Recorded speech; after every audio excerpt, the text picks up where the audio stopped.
All right, all right, all right. If you know, you know it. It's Monday night with another open court discussion in the Counselor's Corner. I'm your host, David Lorenzo Glover, aka the Controversial Counselor. Joining me is the big bad wolf, Herb Lewis. Uh,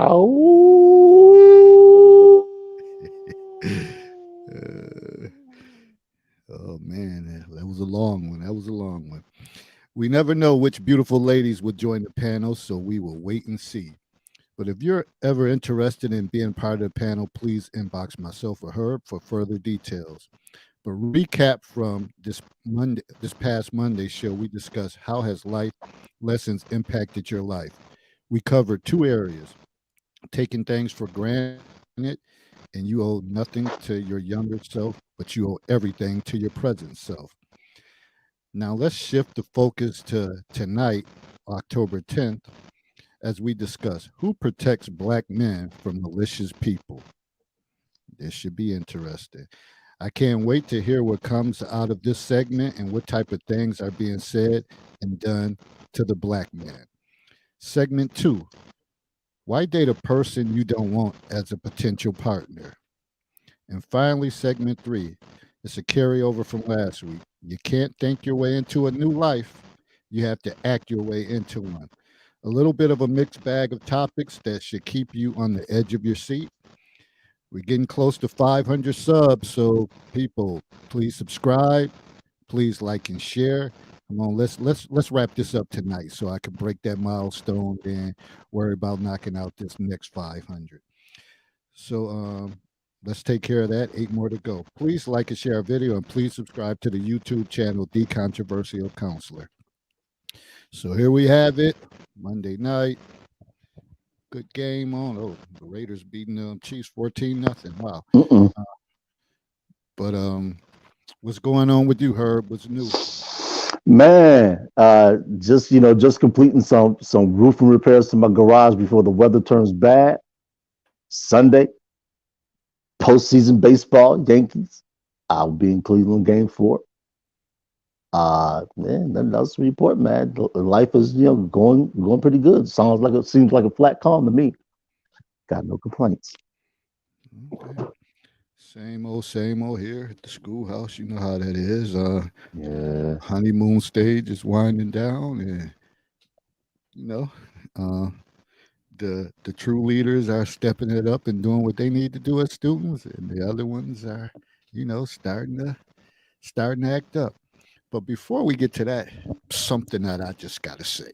So anybody knows me, I I create my most of the time I come on with my own content. I put scenarios together, but sometimes I'll see a post from someone else, and then I'll take it, put it in the discussion group, the counselor's corner, and then add my caption to it. So I happen to do it to this young lady, and typically people, I tag them in, they don't have no problems because they posted it on their page, so they're looking for feedback. So basically, the thing was centered around, like, do men have any kind of care in the world if a woman is with someone and they know that they're with someone, but they continue to inbox all up in the person's inbox? Well, I gave three recommendations. Like, if it's bothering you to that point, usually you do something about it.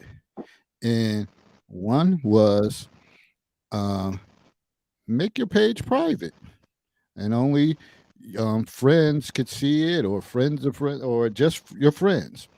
Two, um, get rid of Messenger, deactivate Messenger. Three, get off social media. If you with the person you with and that's your focus, then roll with that. But it turned out to be, you had some people comment, well, why do they have to change their whole life around? How, excuse my language, how the fuck is that changing your whole life around if you are with someone and, you're annoyed by men trying to pursue you and they're going through your inbox? Because at the end of the day, you could tell one to stop doing and he stopped, but that doesn't mean two or three other ones ain't coming within the next hour. So how do you eliminate that? You have to do something different yourself. So I got some backlash as far as that. But I ain't give a damn because, like I said, then it was somebody who came on there was like, "Oh, he's a fraud. He works with kids and parents. So how could he tell? What about he should be speaking on the predatory behavior of men? First of all, the man is not thinking about that. If they're trying to get at you, they're trying to get at you. But don't ever call me a fraud or whatever. 28 years of service. If I'm a fraud and I'd have made it 28 years, shit, then I don't know what to say for the systems I work for if I'm a fraud for 28 years. And I tell my students and parents the exact same advice. If they come to me and they got a social media issue, get off of it. Block that individual. Uh, like I said, get off of it. Block that individual or um, remove messenger and all of that stuff. So to avoid it, unless you're really looking for that headache. If you want it, you're gonna continue to get it. So you have to do something different and counter their moves. But that person kind of got into their feelings. Was like, well, it's not. I'm not asking for it. I never said you were asking for it. You put it up like it was a concern. I just gave you recommendations that might could help alleviate that. But that's that. If she's listening, yeah, I'm back at it again. I'm back at you. Uh, but I think she blocked me after that. Like I give a damn. All right, that's my hey author Black Diamond. How you doing? What's going on? It's been a long time. Hope everything is well with you. All right. She'll take on that, Herb. I know you had commented on that. Seen it. Well, honestly, that's what that whole. I'm sitting back reading the whole dialogue in the group, and I'm thinking that's the whole the advice you gave was sage.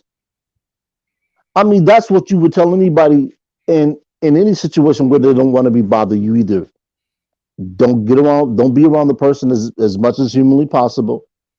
If there's a way that you can actually continue to do what it is that you want to do, which is engage in social media without the bother of people, then yes, don't add messenger or restrict your account so that only people who on your friends list can message you, and you can set Facebook up like that.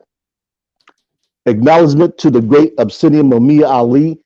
He said something that I had never considered.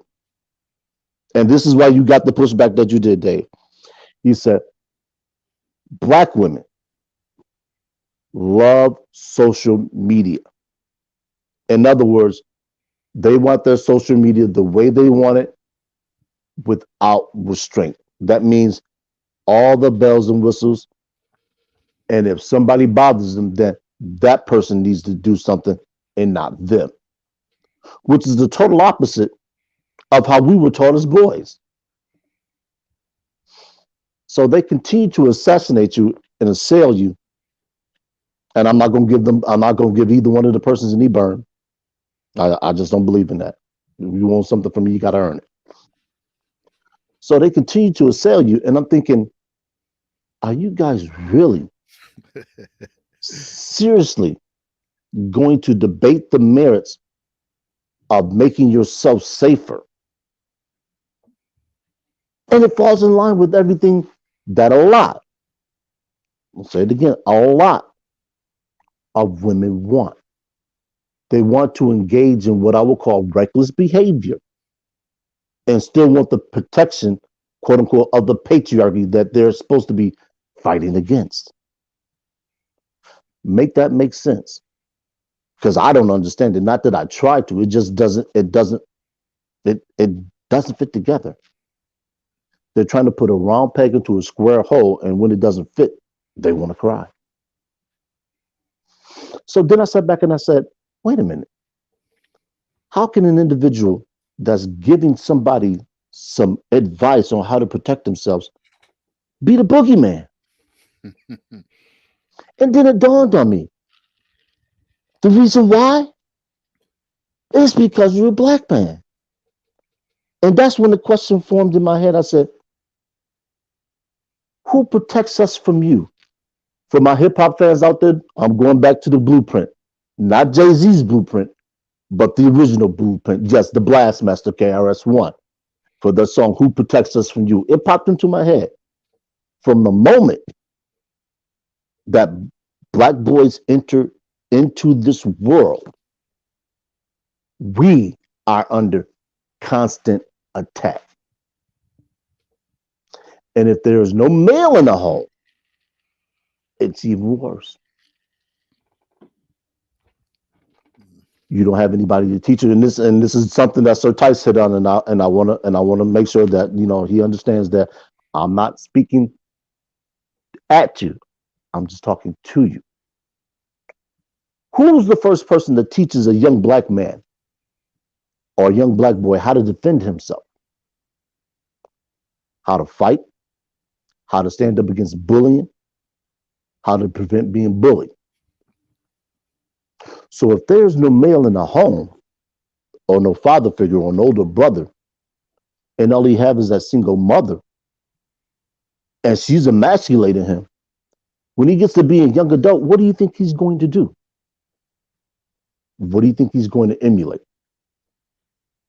He doesn't know how to fight. He doesn't have a clue what defending himself looks like. And think about it. For the first 15, 16, 17 years of his life, he's being told, don't hit women.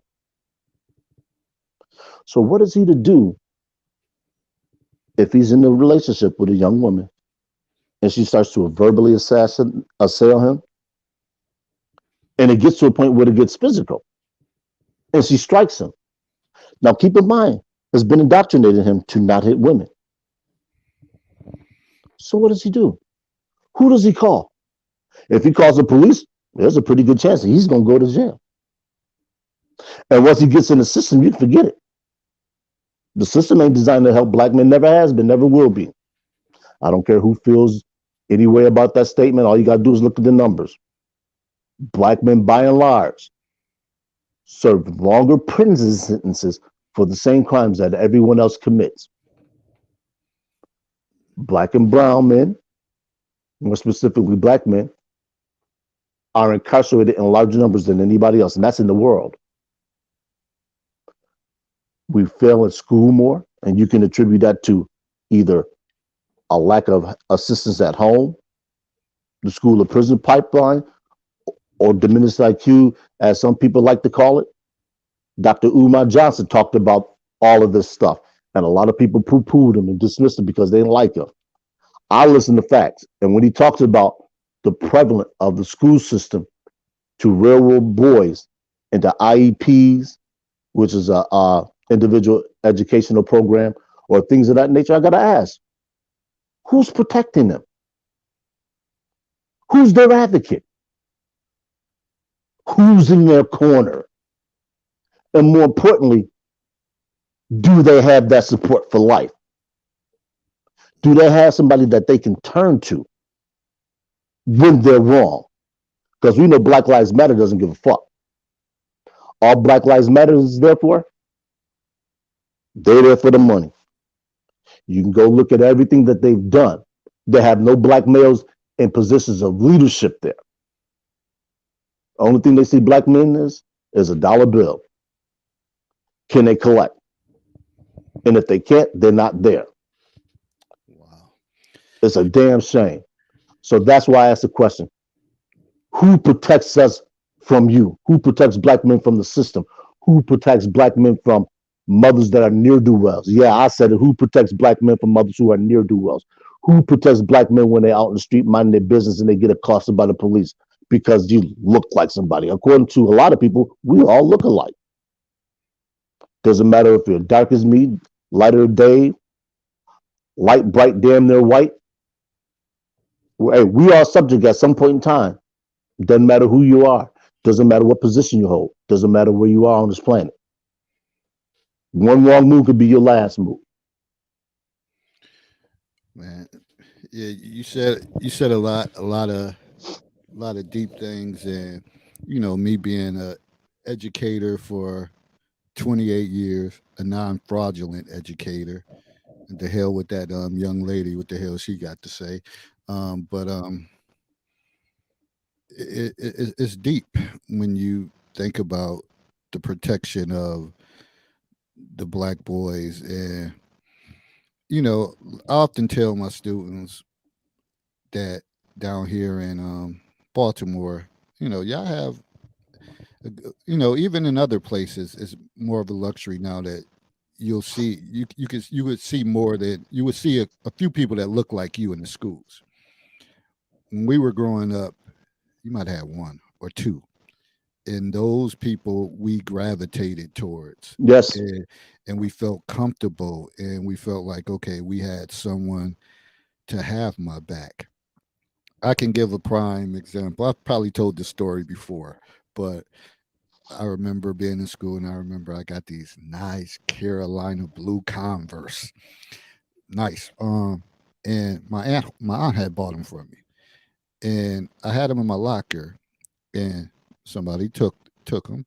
A black boy, another black boy. He's a couple years older than me. Um, but she, like, for 2 or 3 days, she kept asking, and she would call me by one of my nicknames. She would call me Maine, and she was like, "Where's your sneakers?" I was like, "Oh, I left them at school." So I kept telling her that, but she knew me, like I had a good memory like that. I'm not gonna leave my sneakers in my locker for like 2 or 3 days. Then she was like, "If you don't bring these sneakers home, I'm gonna come up there, and I'm gonna go in that locker and see where they at," because she had bought them. I was dying to have these sneakers. And I ain't had shit to go with them, Carolina blue, but I still wanted the sneakers. So I don't know. Somehow he must see me put them in there, and he decided to take them. And of course, he was a couple years older than me, bigger than me, so I had fears like, damn, like this dude, he lived down the street from us, and he just gonna squeeze his feet into my damn sneakers, and knowing who they are, who they were, didn't matter. Luckily, there was a black teacher uh, that had that worked there, and I told him that such and such, I'm not gonna say his name, had my sneakers on. So he kind of looked at his feet and saw that they were balled up and they were too small. And he pretty much, I know we can't do that in this day and age, but back then, kind of smacked him in the back of his head and said, "If you don't take off them damn sneakers and give them to David, like, when did you get those sneakers?" and question him. And he pretty much handed them over. But I'm saying this to be saying that that particular situation, I knew I had somebody that had my back. Now, had it been someone else, they probably would have said, "Well, was your locker shut?" Or, maybe more so, "We're not responsible for it." But this black teacher kind of looked at everything, scoped out the stuff like, "Those is not your sneakers. They too small. If you don't give David them damn sneakers back, you have a problem with me."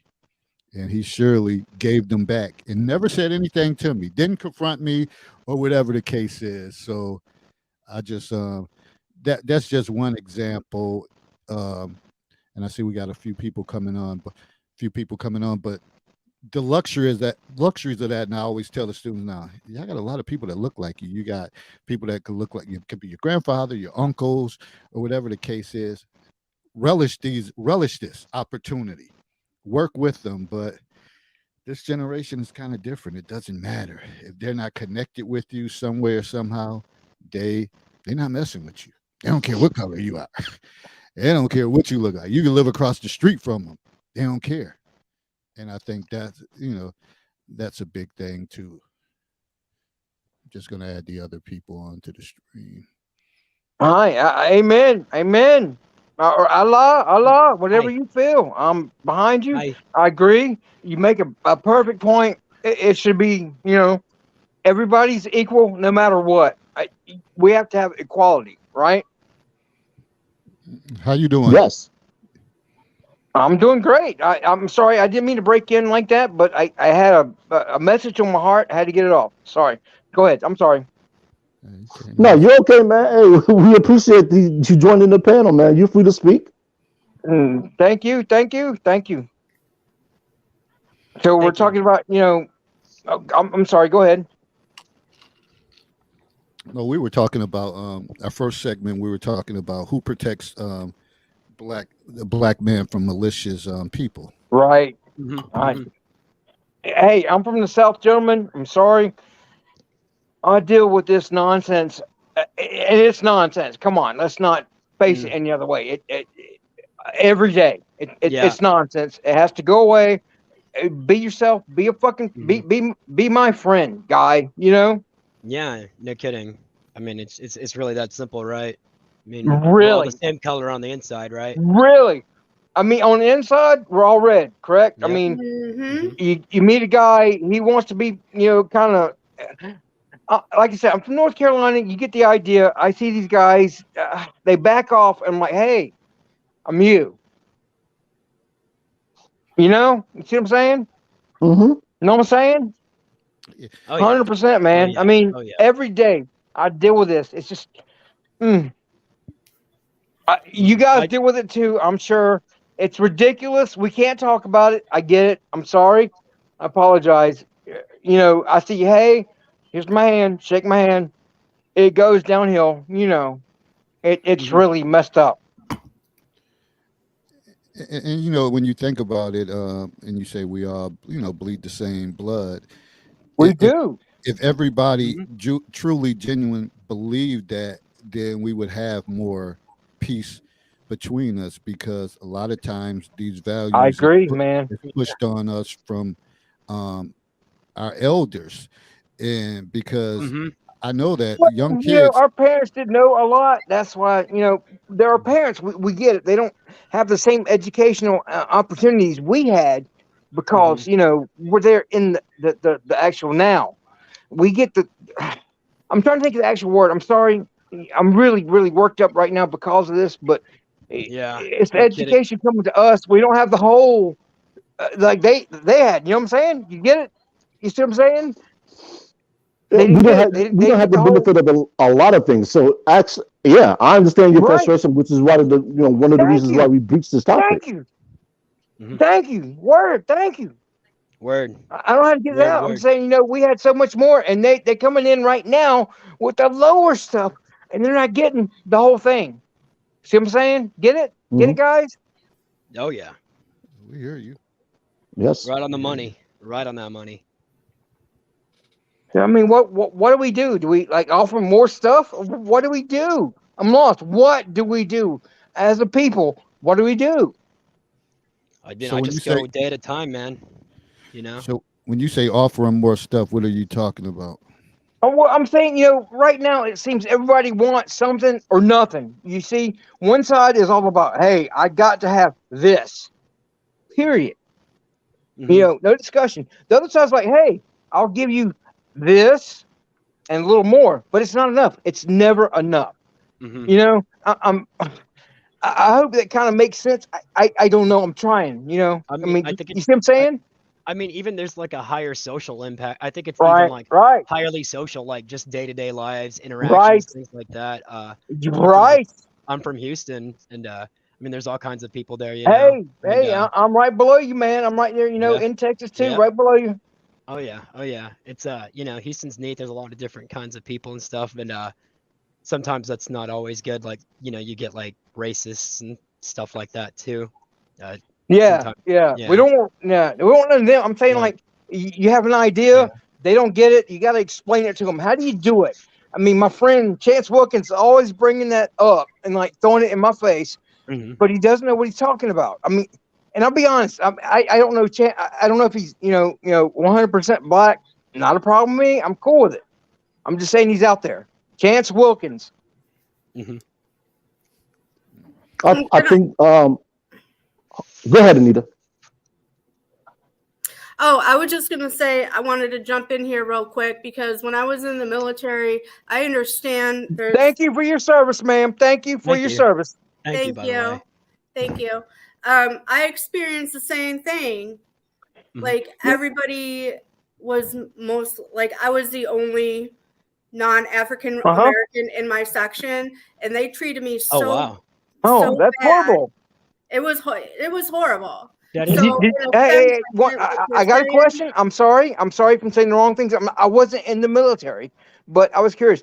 Were you holding your weapon at exactly 2300? What'd you say? 23. Were you holding your weapon at 2300? If you No. don't do that, there's your problem. There's your problem. No problem. You know, that's the issue.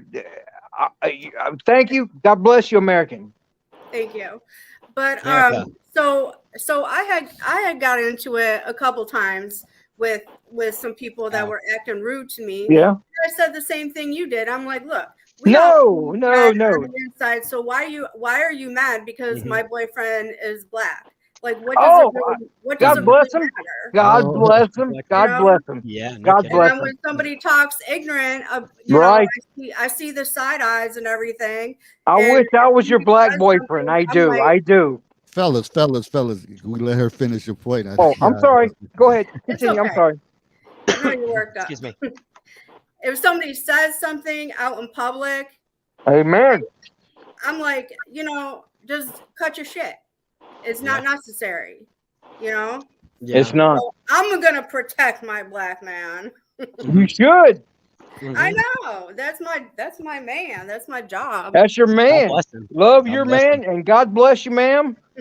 Thank you. I just wanted to make that point where, I'm glad you said everybody bleeds red on the inside because I try to express that Yeah. same Yeah. way to my friends and family and people in the military. We believe you They are thought 100% they red. treated me horrible. Oh, amazing. God bless you.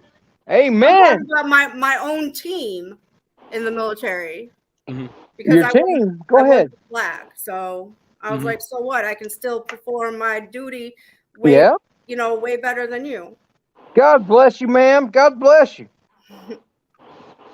Thank you. Cheers.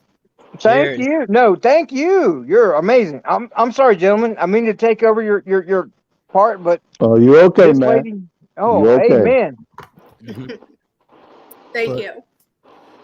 But that was just one point of it. We talked about education. Yep. Herb, Yep. what other areas do you feel that we need to be protected? As Me? black? Me personally?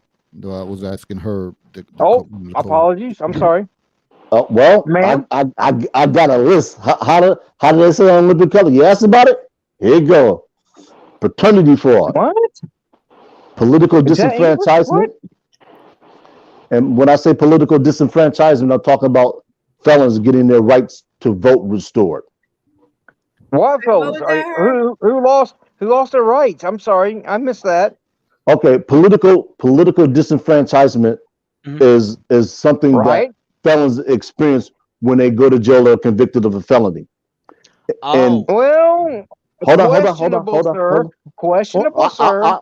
I'll lay it out for you. Give me 30 seconds. Thank What you. happens, the Constitution stipulates there are two classes of people that cannot vote. Right? Right? Those who are deemed insane or mentally Right? incompetent Mhm. and convicted Gotcha. felons. Right? In some states, felons have their rights repatriated. In other words, they get a chance to vote. But in states like Uh-huh. Florida, they Right? actually have to Okay. go through another hurdle to get that right restored. So All when I right. talk about political disenfranchisement, that's what I'm talking about. The Enticement. Constitution grants All right. you the right Okay. to Go vote ahead. for your representatives. Right? But if you can't Correct. vote, how do you get to choose who represents you? All right. So that's another one. Homelessness, domestic violence. When we hear domestic violence, we generally don't think about black men being victims. So when we talk about people like Tiger Woods, Lorenzo Wright, Steve McNair, people ask, well, who are them and why should we care? The fact that people don't know outside of Tiger Woods, and people still blame Tiger Woods for his situation, even though he was being attacked. They say, well, he shouldn't have been unfaithful. Last I checked, being unfaithful wasn't a crime. It might be a moral sin, but it's not a crime. And it certainly isn't worthy of somebody beating you to the point where they can almost kill you. Like domestic violence and then paternity fraud and parental alienation. So the question I really have that I'm gonna put on the floor for discussion tonight is protecting black men a luxury or is a priority? And I feel sometimes, and I'm really say feel, I feel sometimes that protecting black men is a luxury that, simply put, the rest of the country can't afford. What do you Yeah. mean by that? Think about it. It costs more money per inmate to incarcerate one for 1 year than it does to educate that same person to a bachelor's degree level at Harvard. Put it another way, they would rather eat off your back or eat off a black man's back than to teach him so he can become proficient enough so he can support a family in this country. But We don't always some go go ahead, ahead. Anita. Don't some prisons or whatever they have classes now? Yes, but this is the thing. I think most of us on this panel will agree that the most invaluable thing that an individual can have is an education. If a primary education, meaning from kindergarten on up to high school, is the most important education you're going to get in your life, and black men are dropping out of high school in numbers that are staggering, what chance do they have of finishing college? What chance do they have of actually even enrolling in a college course? They can't even complete high school work. What college course? College? How to beat women? Is that enough for you? You asshole. How to beat women. Is that the course you want? Well, what course do you Oh, recommend? I got him, Dave. What course do you Not to recommend? beat women. How about that, you dick? All right, Well, man. who's yeah, he actually? need to go. He need to go. Yeah. Hey, am I wrong? Am I Mm. wrong? Everybody, am I wrong? Yes or no? Right now. Yeah, I want you Well, to it's listen. it's wrong. it's, Becoming it's not. I This don't. guy wants Hold to on, hold beat on, hold on. fucking Dang. women. It's not that you're wrong. You're off the beaten path. Who said anything You about beating on are. You women? talking? That's not what he said. This guy is a fucking woman beater. Period. Yes, no, and I'm out. Who Be is out, a woman man. beater? Yeah. No. Oh, so he's Oh not. He my. doesn't beat women. Is that what you're saying? Y'all came on He the doesn't troll. beat women. What? Yeah, he's a Fuck jerk. you, niggers. Fuck you. You want to go What ahead the and say fuck, women beaters are okay? Fuck you, black motherfuckers. dude? Yo, Hold on, hold on. you Let him ride. Let him ride. Let him ride. Yeah, You No. let see, him. now the world. You have a microcosm of what I'm speaking of in terms of who protects black men. Yeah, You see it right here, live on the counselor's corner. he hide We behind have Exactly. an the individual avatar. that's trolling, that's using racially insensitive language. Now, me personally, I'm not bothered by it. I mean, that's his But best shot. Herb, he's talking Oh, about you are a male beater, but he's sitting here calling black women niggers. Like, I what know the? what he's doing. I know what he's doing. Yeah, yeah, you verbally abusive. He probably some old Whoa. hillbilly in a corner that ain't but getting but his but his that's my feet in point the fire. because the question was asked earlier about people having our backs. That's not what people in the South have to deal with. Unfortunately, you still have a segment of the Southern population who echoes what that gentleman was just trolling. Whether he did it to amuse himself or not, that mentality is still pervasive. It's very. I just called it. I just got called a nigger 3 weeks ago at work. There was like literally this week actually for me. Uh, I'm sorry. I didn't mean to cut you off. No, you're fine. Go ahead. Yeah. Well, I was saying, I live in Houston and stuff, and these three Hispanic dudes. I'm sorry. I don't mean to like like No, say go like, ahead. oh, they Go ahead. but yeah, they called me the N-word and stuff, and when I was walking home from school, and I wasn't gonna do anything about it. I was just gonna keep going, doing my own thing. And anyways, they kind of got in the way, and I was like, yo, I'm just trying to get by or whatever, and just, I don't want no trouble. And they're like, nah, you're gonna honk on this bobo, or you're gonna get it straight in the bobo, And I was like, no, I don't even know what the fuck that means, And they said they're, I don't know, like part of some like Hispanic like hate gang or something. I don't know, like I don't know if they have like those kind of like gangs that do it or whatever, but it's like some kind of ICP stuff, like the Insane Clown Posse or something. I don't know if you know about that band, but Yeah, some of rap those group. guys are some of those guys are kind of nuts, and I guess like I don't know, they take it kind of seriously there, and well, I don't really want to talk about it too much more, but I mean, it was a very uncomfortable situation, you know. We appreciate it, man. I mean, for some people, Yeah. it's difficult to sit down and actually discuss these things without becoming overly emotional and charged. Me Yeah. personally, I like to Yeah. try and keep it at a level.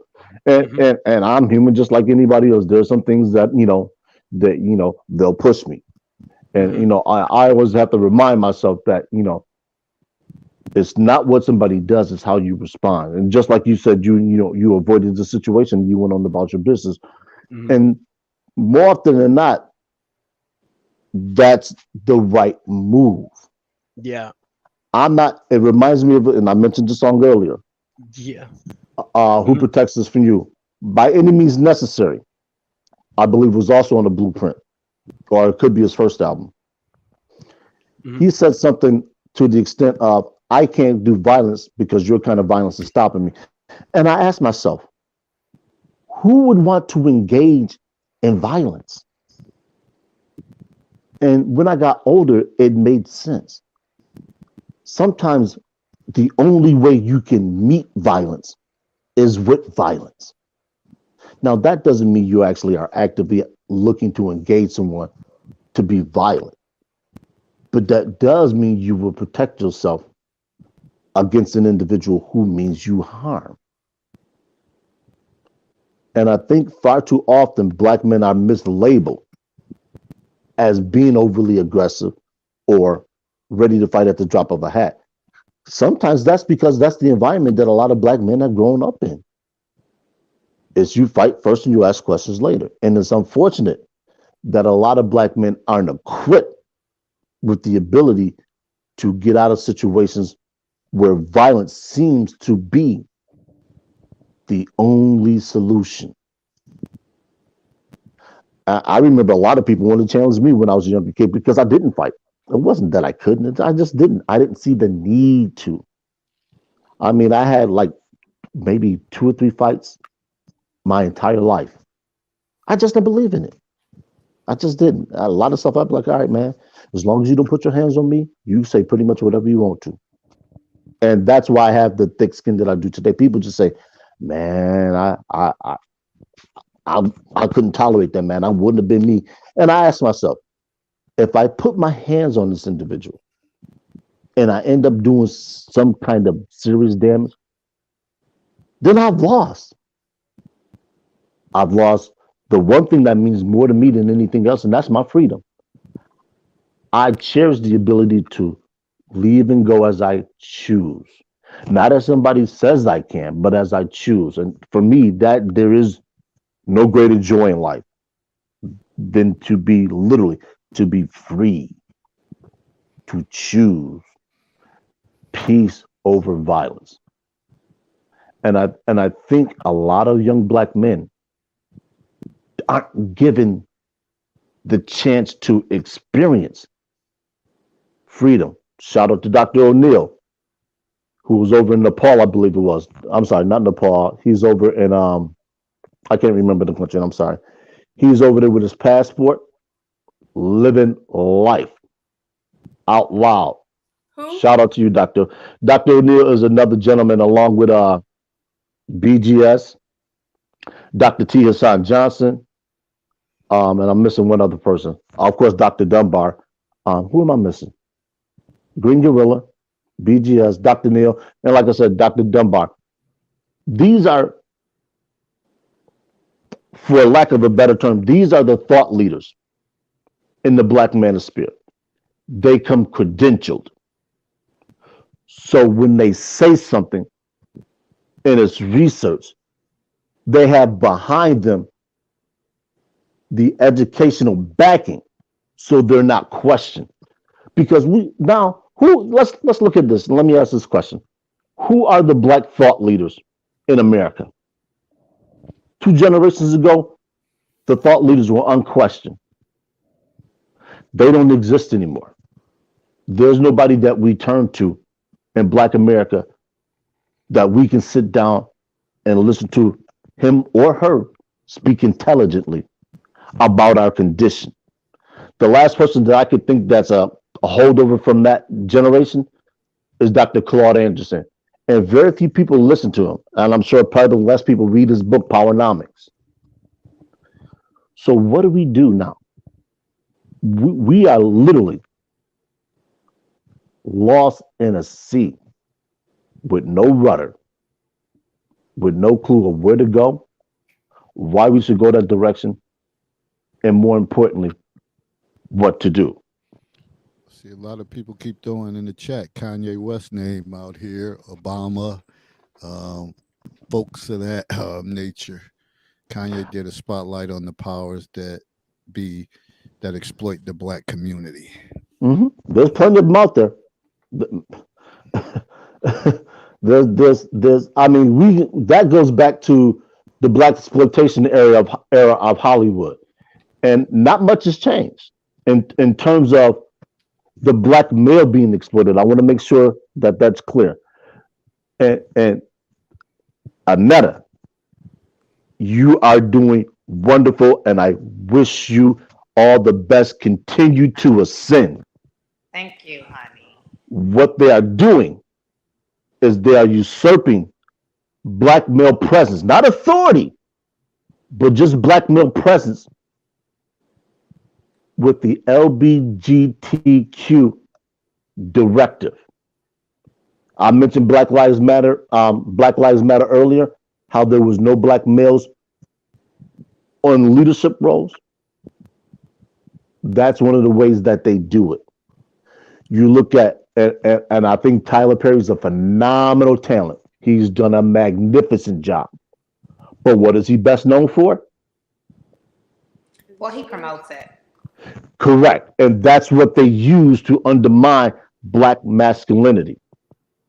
People are entertained by it. It's supported by people across this country. But the moment a program is unrolled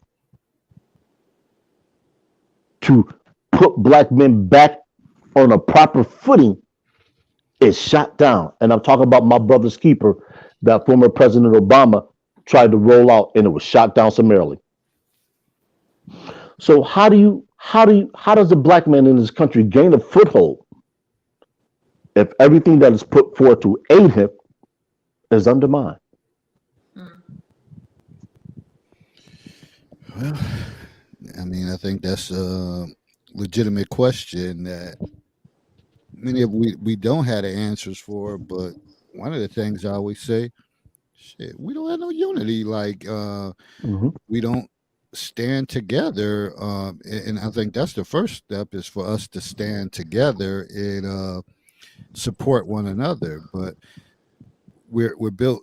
It's built on so much self-hatred that you have people always worried about the next person having more than what they have, and that's never been my mindset. I always said if I had money like that, I'm trying to put on other people so that they could have money, and if eventually if they pass by me, so be it.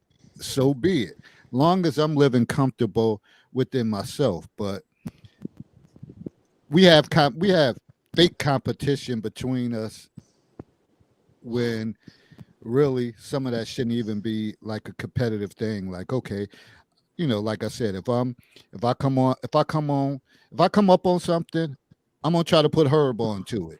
Yeah. And if Herb branch off and come up with something else and his network blow mine, I'm not gonna hate on him. I'm be like, yeah, okay. I was part of his process, so hopefully he'll put somebody else on and continue down the line. But it's the only way I know how. It's the only way I know. Each one teach one. Yeah, we're stuck at that point. It reminds me of what JayZ said in one of his songs. He said, if everybody in your clique is rugged, then no one will fall because everyone will be each other's crutches. And I think a lot of people really missed what he meant. And what he meant is just what David said.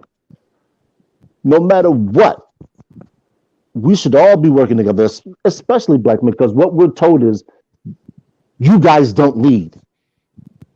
You can't lead from your mama's basement. You can't lead from your girlfriend's couch. You can't lead being in prison. And all of those things are accurate statements. I think the biggest thing, though, is for me, it's two things I'm going to say. The biggest thing is we as women, we failed our black men. And I don't think we want to be honest and say that we failed our black men as black women. Back in the day with my grandmother and all of them, the black men, they were the head of the household. They were the foundation of the household. And the black women, we maintained the household inside. You know what I'm saying? And where we failed them is once that liberal came in and look, women's lib, don't get me wrong, I'm an educated, career-orientated person. I am very. I live here, got my whole house by myself. I'm good. But at the end of the day, we have to be honest and say we failed our black men. The reason why we failed our black men is because we allowed society to move them out of the equation of the family foundation. We allowed that when we allowed them coming out the household, social services, applying for them and exiting them out the household so you can get the services that you need or the food stamps and all that stuff, not putting them on the children's birth certificate. You know what I'm saying? Taking them downtown into the system that was not designed for us for child support and all that stuff and paternity tests. We have failed our African American men. And we need to be honest with that. We need to say, hey, I failed you, my brother. Hey, I failed you. You know what I'm saying? And we got to accept responsibility of that and state it and then get into a place of healing and accepting that responsibility. And then the other thing we have to be is we got to be racially intelligent. Okay? And I pray this doesn't offend anybody, but I got to be quicker to help my brother than I am to help some white woman and white man. Okay? Period. How is that? Okay? Because we are a society where we always was plagued to fight against each other. We've always been that society where, nah, I got the crab mentality. No, I'm going to help every human being, but I got to think about where I'm at, who I am first. Okay? Because every other society is going to think about themselves. We the only society that think that we trying to, oh, he trying to beat me out, she trying to beat me out. And I stand on this with facts, okay? So when people say, oh, don't think like that, I'm not racist. I got every race in my family. But at the end of the day, we got to think about each other. You know what was deplorable to me? I came from Buffalo, New York. I seen a video of Arabs, other Caucasians, other people downtown getting houses that's in our community at a reduced price. And they had stipulations for us to go get the houses at reduced prices. So yeah, that's an issue for me. That's a concern for me. Okay? So when people don't, I tell some of my friends, don't challenge me on something I got facts on. I got facts. I got written facts. I got documentations. I got emails. I got all of that. At the end of the day, we have to be honest with ourselves and say we failed our black men. We failed our black men. Now you know that it's gonna be a lot of smoke behind that, but you stand in your belief. Whatever. It's nothing wrong with that. It's nothing wrong with that. When I got a divorce, I wasn't taking my ex-husband downtown to the city of Buffalo. I didn't enter the city of Buffalo into my marriage, and I'm not taking them into out of my marriage. I wasn't taking my kid's name to be on no system. They wasn't on there for public assistance. Why should they be on there for child support? I'm not taking that. He's gonna listen. Our agreement was for the children. Our agreement as the marriage fell apart, not the children. That's and a lot of things that happen is the women use the children as a dangling for the men, and that's what creates all the issues. So yeah, I'm gonna say it again. Y'all can inbox me, do whatever, because y'all know I ain't scared of nobody. You come up in here, you're gonna get something you ain't looking for. But I'm gonna say this: we failed our black men. Period. We failed. We failed our black man. How am I playing, lady? You playing into the hatred of the stereotype? I ain't playing into no hatred of the stereotype. Come on, give me a freaking break. Playing into what hatred? See, Come and on. I think when I got a when prime people example. Listen to this. They put a movie out. Prime example. It's 2022, and they still put movies out of white people hanging us. Why do you think that's acceptable? You want to sit here and have a conversation with me about stereotypes, and then we get on Facebook and want to promote this foolishness, these movies that they still promoting about hanging us? And you think the temperature is not going to adjust or change in our nation? Give me a freaking break. Are we serious? We failed our black men. We sit here and act like this is not real and it didn't really happen. We failed them. And so, no, I'm not the sister to get mad because I see a black brother with a white sister. You love who you want to love. But at the end of the day, we as sisters, I'm saying sisters, as us, we failed our black men. And we need to sit here and be honest. And then we doing the same thing to our son because we sit there and recite to our sons, you just like your daddy. He's not just like his daddy. He's a product of his father because he's the seed. Where we failed at, we failed because we carried life and men gave us life. We trying to act like we carry and give life. We can't give life. So yes, we failed our black men. Challenge me. So let me read this comment from Lucifer, the human lady. Got to realize if a white man said that, he beat label racism and a bigot. You know, can I address that, David? This is why people need to actually sit back and do their research. Man, research, read. Reading is fundamental. Research and read. And I forgot the general's name just that quick. Not David West. I'm sorry.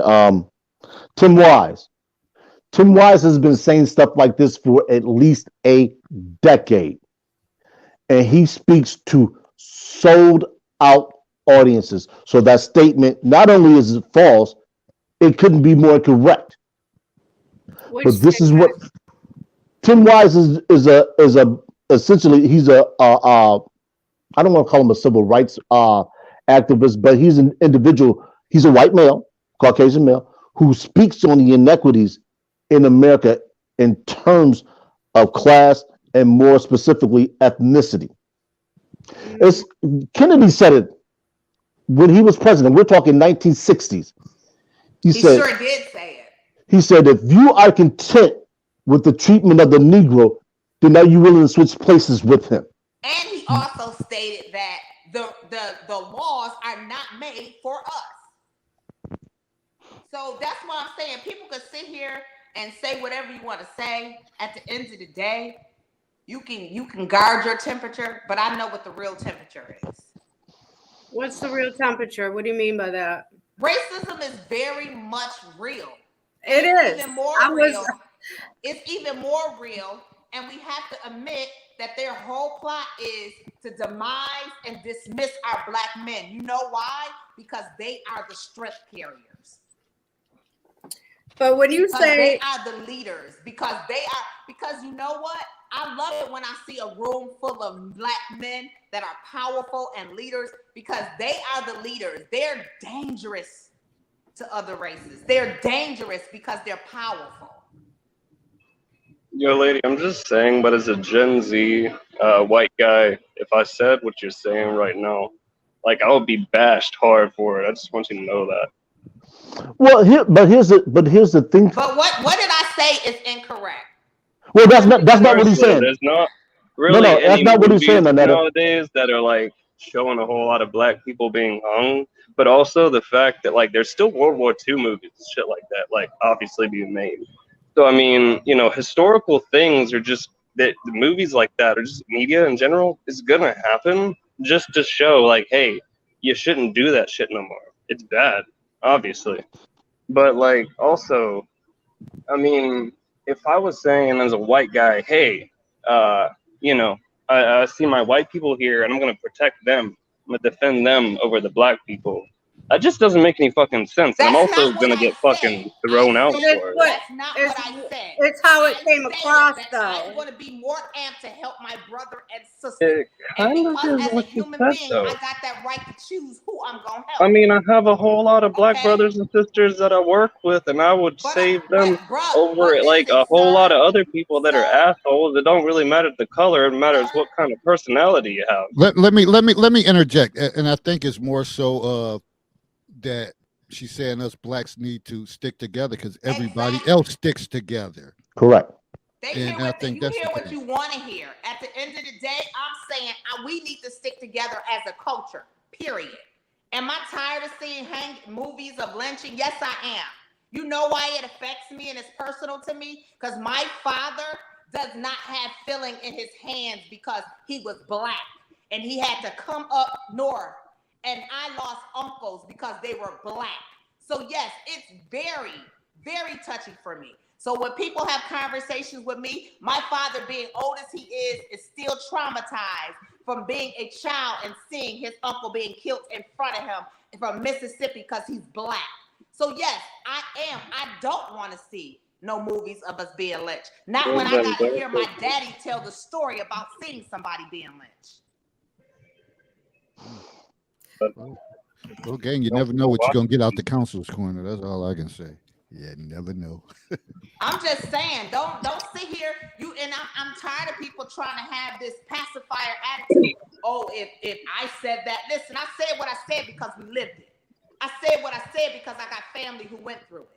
I said what I said because I still got a father that every time I talk to him every day, that conversation comes up one way or another. I could be asking him how he feel, and all he want to talk about, Mr. Tom hung my uncle right in front of me. So listen, don't tell me about no temperature or nothing. We failed our black men, and we continue to do it. Well, young man, what I would encourage you to do is how you're coming across is just like the other guy said. That's how you're coming across. Now, I understand, you guys, I'll say African Americans, they need a leader. Like Martin Luther King. I don't know how you guys feel about him. I read a lot of quotes about him. I understand that part, but it comes across that, okay, so if I dated a black man, that wouldn't bother you. I don't believe that one bit. On another note, it would bother me. Hold on. I've sat here quiet and listened to what you said. Now, okay, we're gonna turn that. We're gonna turn that because I feel like we're gonna turn that. I'm gonna say. Wait, why would it bother you if a white person dated a black person? And respected what you had to say. Now, I understand what you're saying. I was also a victim of racism. Believe it or not, I was. So I understand that. I don't understand. Anyways, I gotta go to work. I don't understand. Well, I do to an extent understand the hanging thing. Okay. My family personally weren't slave owners. But for you to say you're going to help one race over the another when it comes down to it, why can't we all stick together? Because we all bleed red. So when you say if you misunderstood what I said again, I said as a unit, we don't stand together as a unity. You missed me when you said you guys. I was already done. Okay, well, be already done then. Okay, but I corrected. Hold on, Anita.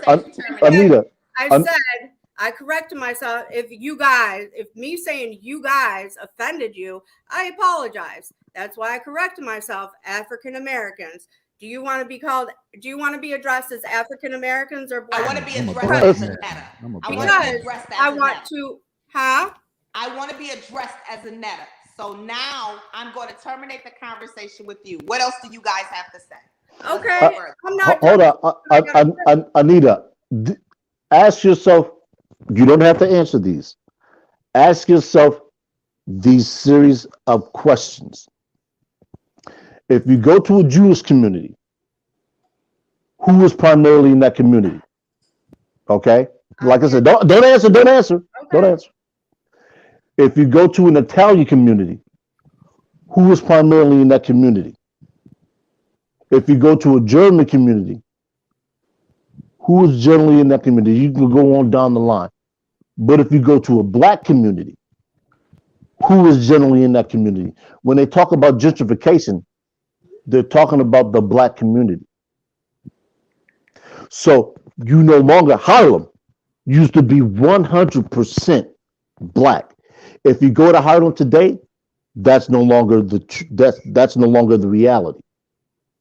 So when Anetta is talking about those things, she makes those statements. That's what she's referencing. So it's not so much about disenfranchisement of other people so much as it is Right. about a cooperative of people who look like her. You're not going to feed somebody else's baby before you feed your own.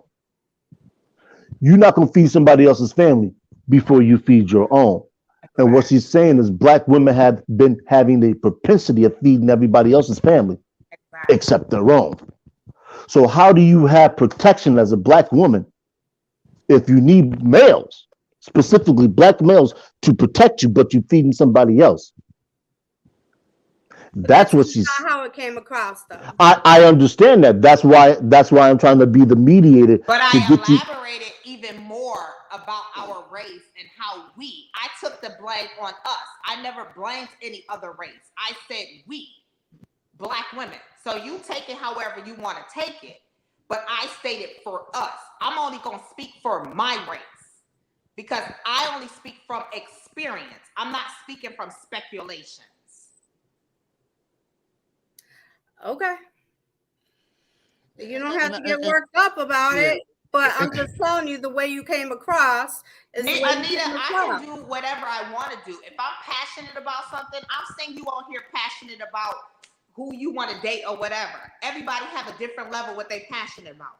I'm passionate about knowing that we need to stand together as a unity. My people, African American people, black people need to stand as a unified unit, and we need to support our black men. And I'm not just. I am passionate about it. Okay. I wasn't disputing that. I was saying how you came across. But Well, it whatever. doesn't matter how I come across. I said. Well, it certainly does matter how you come across. See, that's why we have a division. That's why we have racism. Because people come across the wrong way. Racism doesn't penetrate because how people come across. It's penetrated by actions. It does. And I mean, listen, and I think sometimes it's misinterpretation. We could take that back to the school thing when, and I'm just saying it, and I'm speaking facts because this is what I know. You may have, say, for example, you have a younger white teacher in there, and then you have black students that come in there, and they're loud by nature. They're loud, they're aggressive, and all of that stuff. You may form a interpretation on them and say, oh, they're violent, they're too aggressive, but really they're being playful, and that's their normal day-to-day thing. But it could be a black teacher right there and they tell them, like, yeah, sit down somewhere and be quiet, calm down. So all of this stuff plays into effect. Like Anetta she's passionate about the thing, so it seems like she's coming off like wrong, but that's where the passion is at. And that's the same thing with some students. Sometimes they come in, they just happy, they playful or whatever the case is. And I may tell them like, yeah, y'all making way too much noise early this morning, but I'm not threatened by it. Hey, hell, some of them could be happy because hell, I didn't eat last night or whatever the case is. Now I'm at school, I had breakfast. Shit, I'm amped up. And to it. So we got to be careful on the lines of saying what people meant with something because how we interpret it, but sometimes it's a misinterpretation. Yeah, and the mislabeling is just like David said. It's a lot of mislabeling that happens when people speak passionately, and what and they immediately call us the angry black woman, the this and this and that. I just had this conversation. I'm coming from a place of just 3 weeks ago, a woman calling me a black nigger at work. And I stayed the calmest I could ever possibly stay. And anybody that know me know I'm a fighter, okay? And for me to sit there calmly, because you know what I thought about when I got called that? I am not sat here and waste all of my years of schooling, moving here, 6-figure job, and about to lose it because you felt ignorant enough to call me a nigger. Nah, I'm gonna let you pass on that, and I'm gonna smile and pass it through. And guess what? You get terminated, not me. And see, that's when I talk about cerebral responses. That's what we are not known for as a people. We are known as a people that respond. I'm sorry, react and not respond. We need to respond. Denzel Washington said this one time. I think it was either Denzel or Lawrence Fishburne. A reporter asked him, he said, well, how would you respond if somebody asked you what's the difference between a nigger and a black man? He didn't respond. Reporter asked him a question again. He said, well, how would you respond?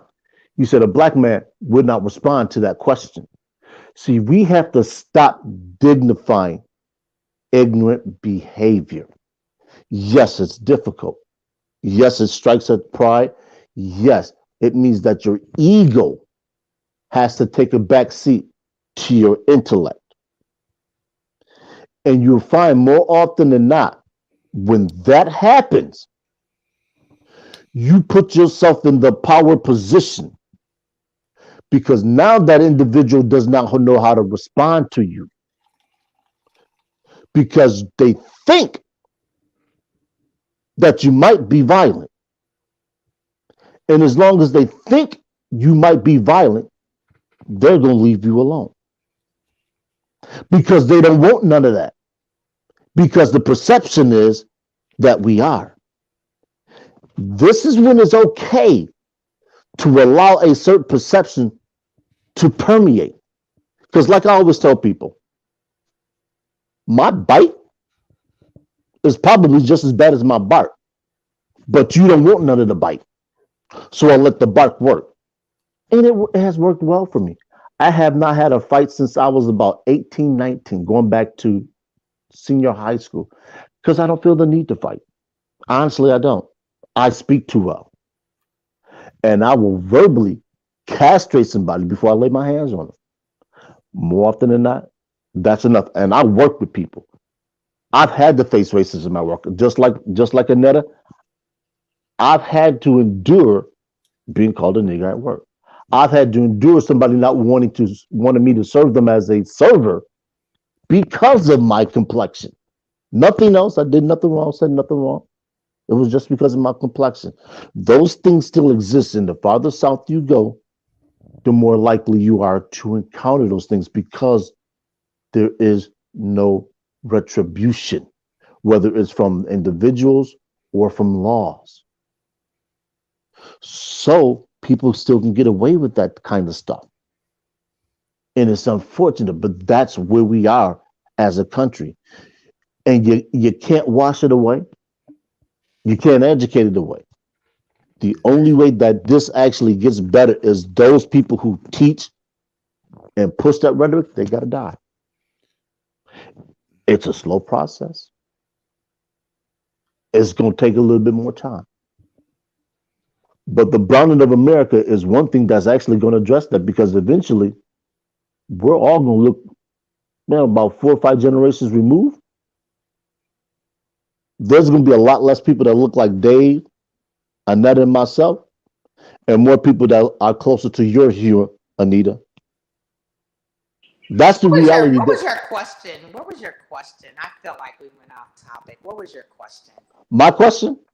No, I was making a question for the panel. I guess I have to calm down. Oh. I guess my passion is making me look like the angry black woman. No, but see, and that's what I'm getting at.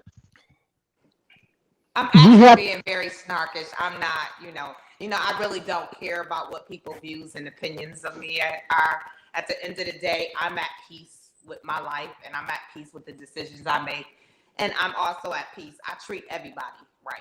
Everyone. It doesn't matter who they are.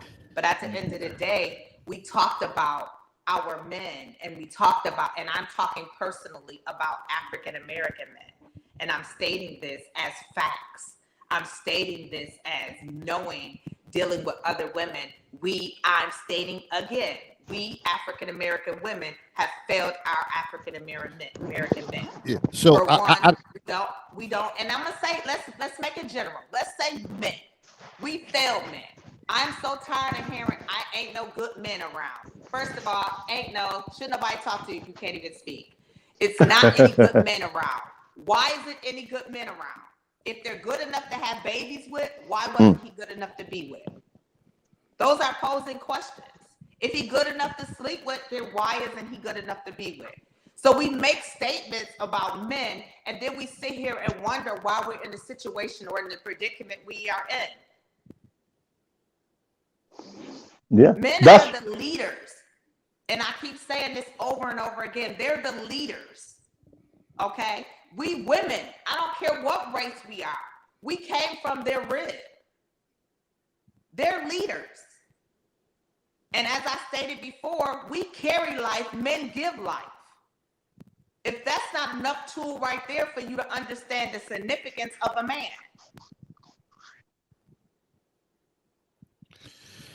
Whew. It was so many. I lost my train of thought. It was so many things that I wanted to say first.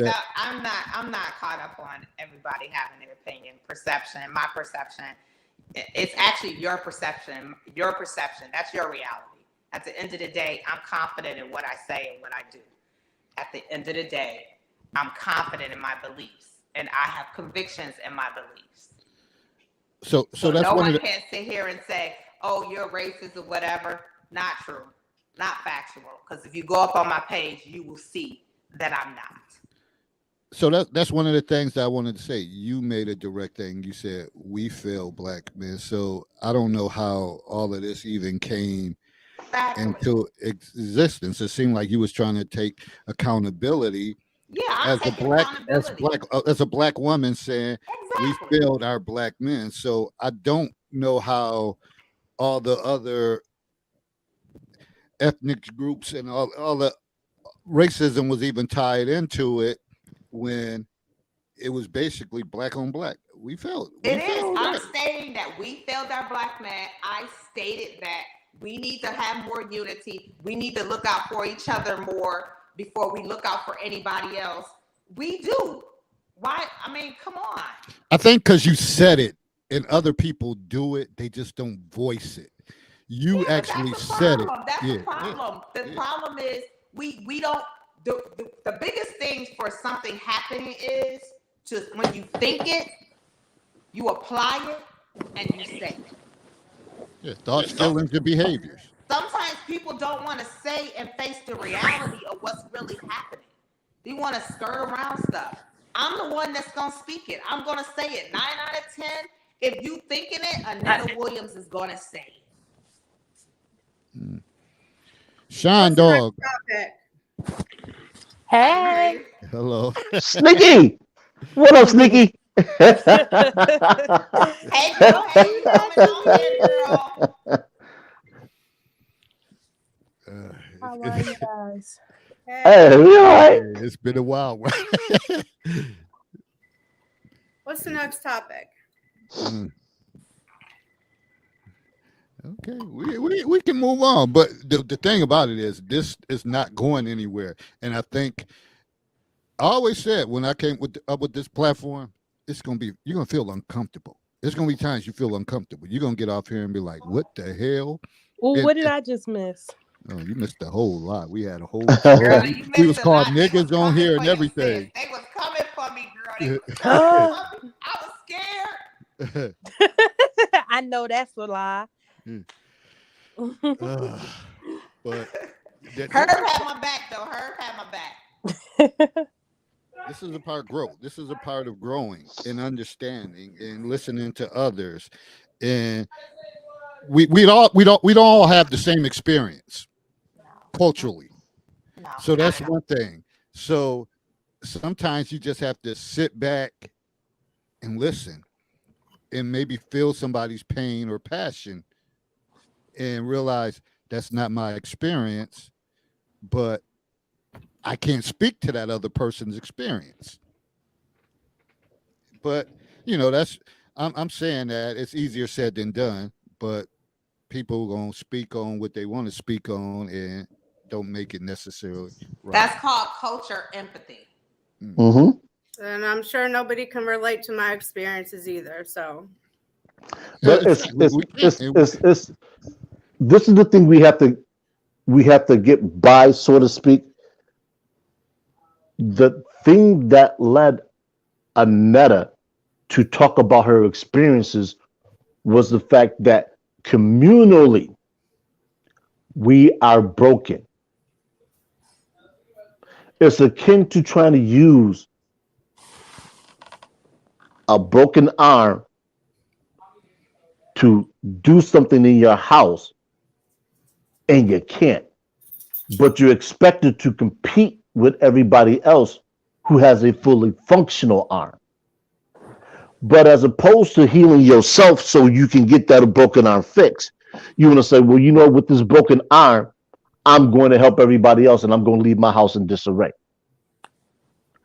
Only a crazy person would do such a thing.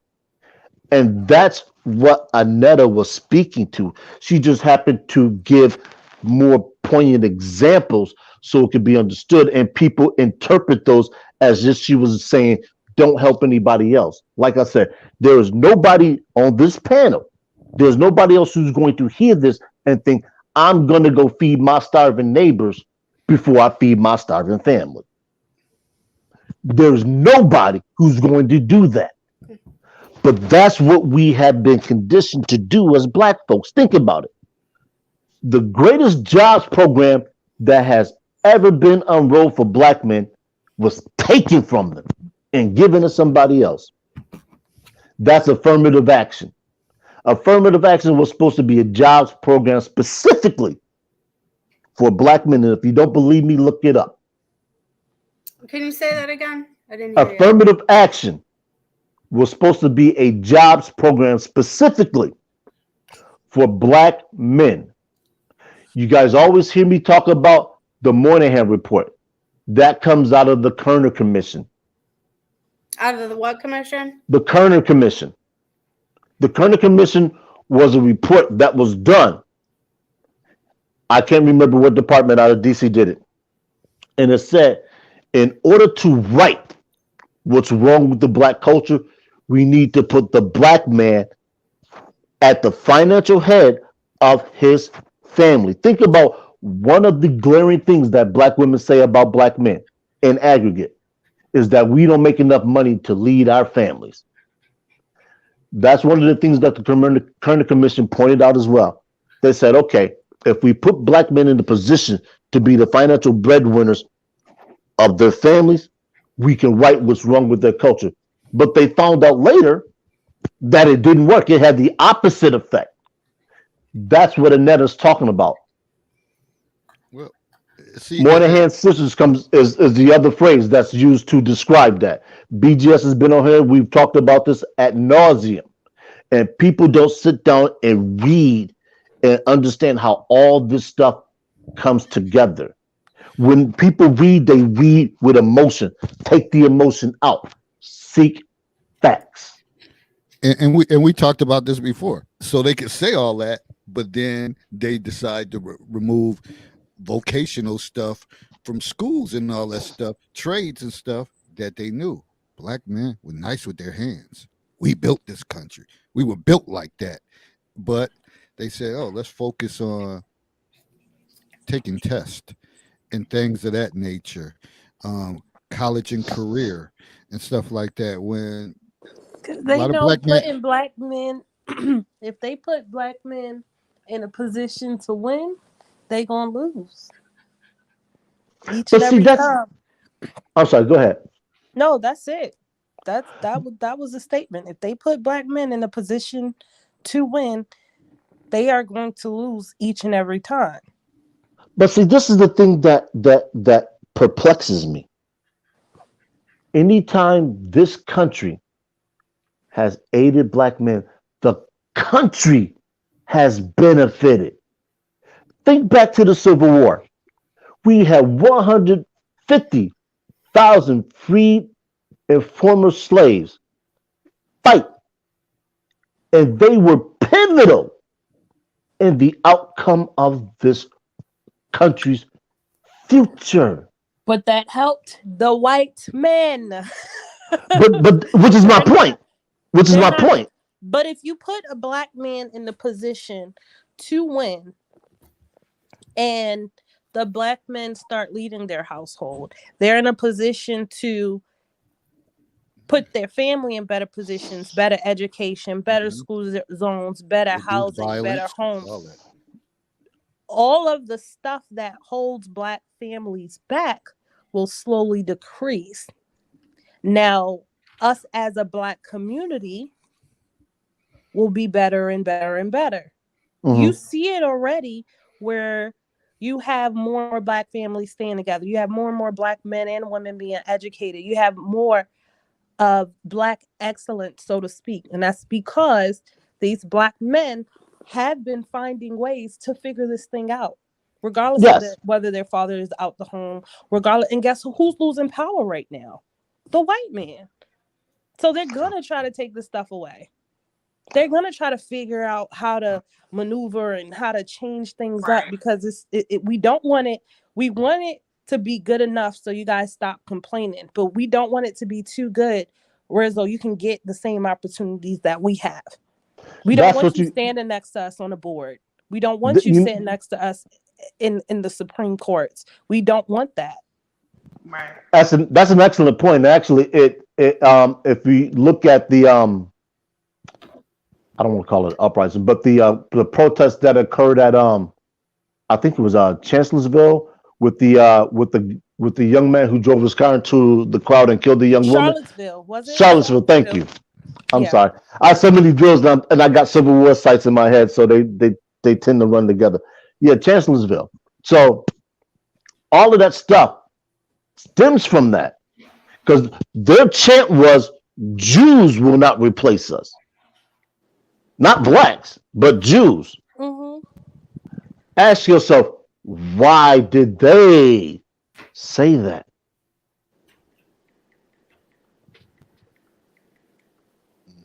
Mm-hmm. Go back to World War II. Who was systematically put to death in Germany? Or I shouldn't say put to death, but for lack of a better term, they actually were, but put in concentration camps. Right. What ethnicity was targeted? Right. Yeah. All this stuff. This is why I'm such a proponent of studying wars, because a lot of things lead up to wars and a lot of things come after wars. Mm-hmm. You see your major changes after armed conflict. Yeah. That's why Robert Greene wrote that book, The Art of War, and stuff like that, because it's a lot of jewels that's dropped in those type of books, whatever, little small things that's broken down that tell you how to deal with day-to-day issues and conflicts that we can't get past, because we need to start working on how to handle small conflicts. And that's why I always talk about, we have to handle stuff in our families, then the communities. Like if our families is in dysfunction, we don't have a fighting chance. So as like the analogy Herb and Anetta was making, like we have to take care of home. We have to take care of our family, our house. Like you can't have something just enough to feed your family and say, well, little JP ain't gonna eat. I'm gonna take this over to the neighbor or whatever the case is. That's gonna bring conflict. And we're in a family full of dysfunction and conflict. And how are we supposed to get better? Right. And then about out of 10 people in the family, only one person's gonna win.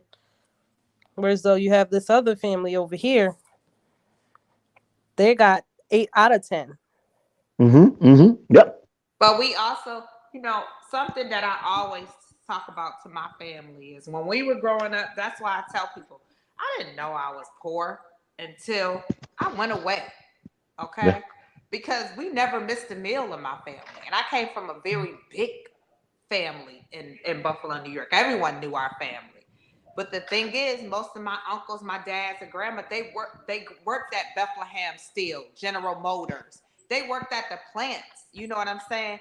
And when they took those plants away, they knew what they were doing to our African American men when they took those plants away. Because most of those men, my grandfather age and uncle that was older, they didn't have an education, but they were good with their hands. Right. So when they took those plants away, they knew what they were doing. They were starting to destroy the foundation of families, because now you don't reverse the roles. Now the women have to go out and work. They're working inside hotels, cleaning rooms. They're working inside restaurants, waiting. So now the roles of the family has changed. And now you can't set that foundation for your kids to go to college and have that money to get there. And you don't have the benefits. And so then what healthcare is happens lacking. then women's lib come into place.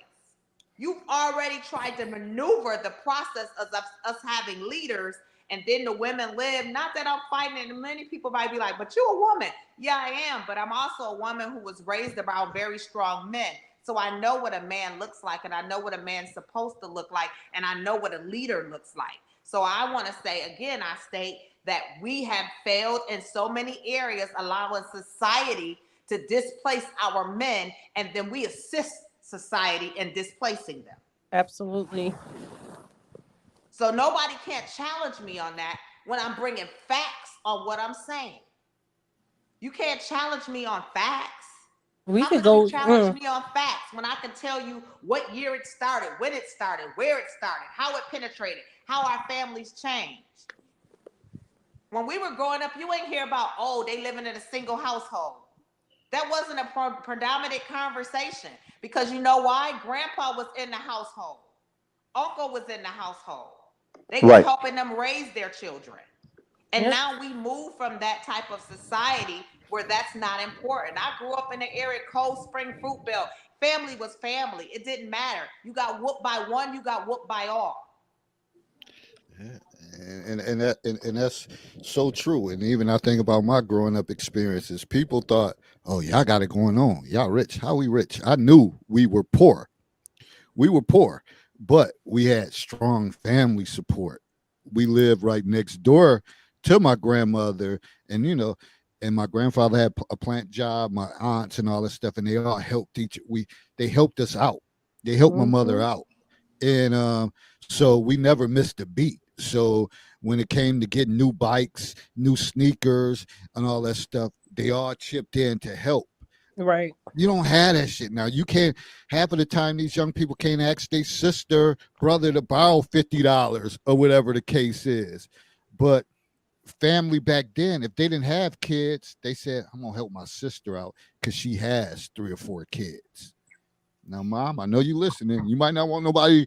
They're like, "Oh, you ain't got to put our business out there," but that was back then. So I'm being transparent right now. So we had help, and that's why we're still strong together. That's why we're still strong to this day together, because we recognize that.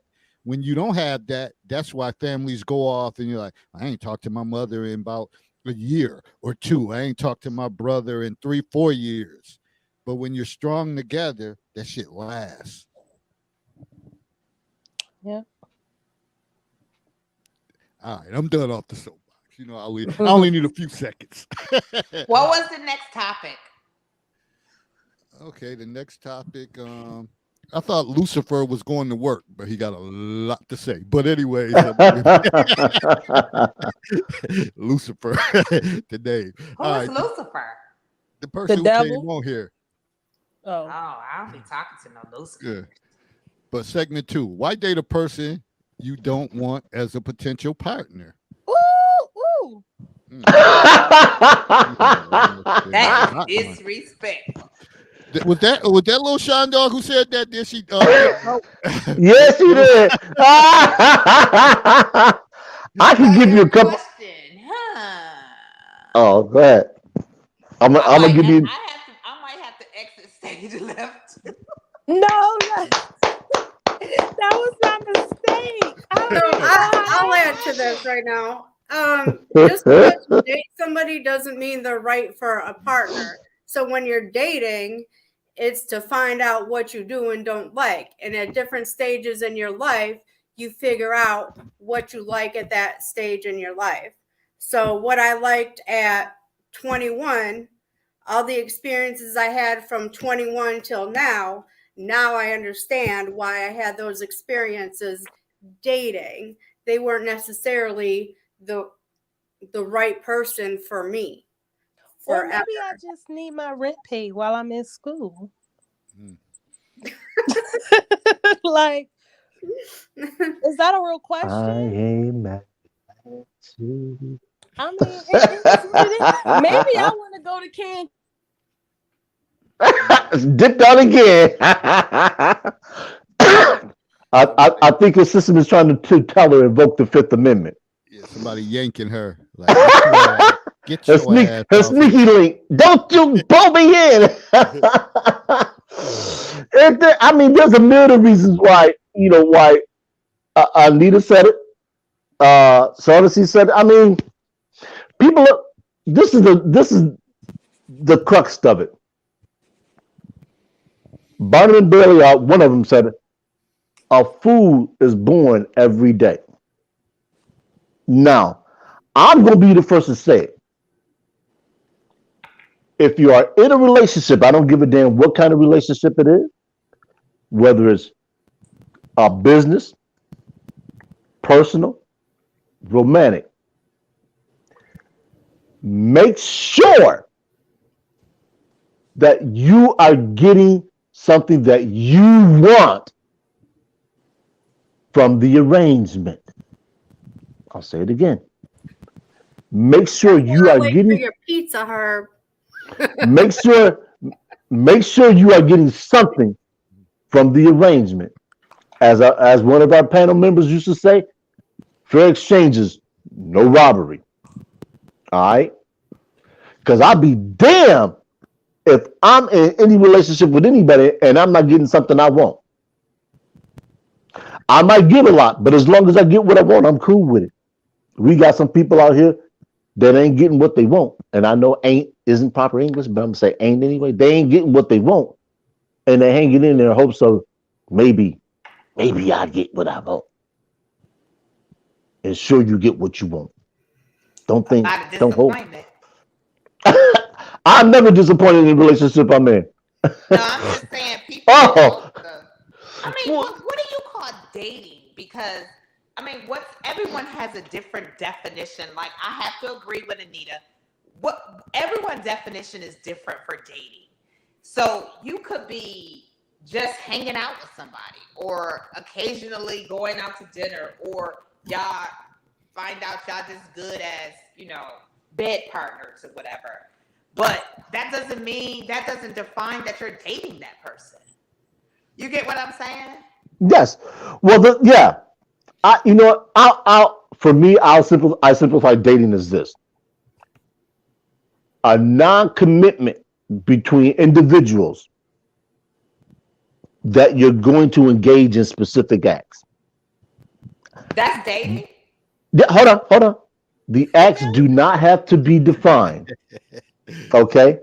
So whether you want to go out and do things, do Netflix and chill, until those groups or people have committed to each other that they're going to be monogamous, you're dating. In my estimation. I got a question, her, because you always answer my questions on time. I was going to inbox you the other day, but I said, no, I'll wait. So, how could I say this? Because he might be watching. Oh, what the heck? I don't have nothing to lose. So, if someone say to you that I'm thinking that we'll migrate to another relationship, migrate to a relationship. In my mindset, that's dating, that you've been dating. Okay?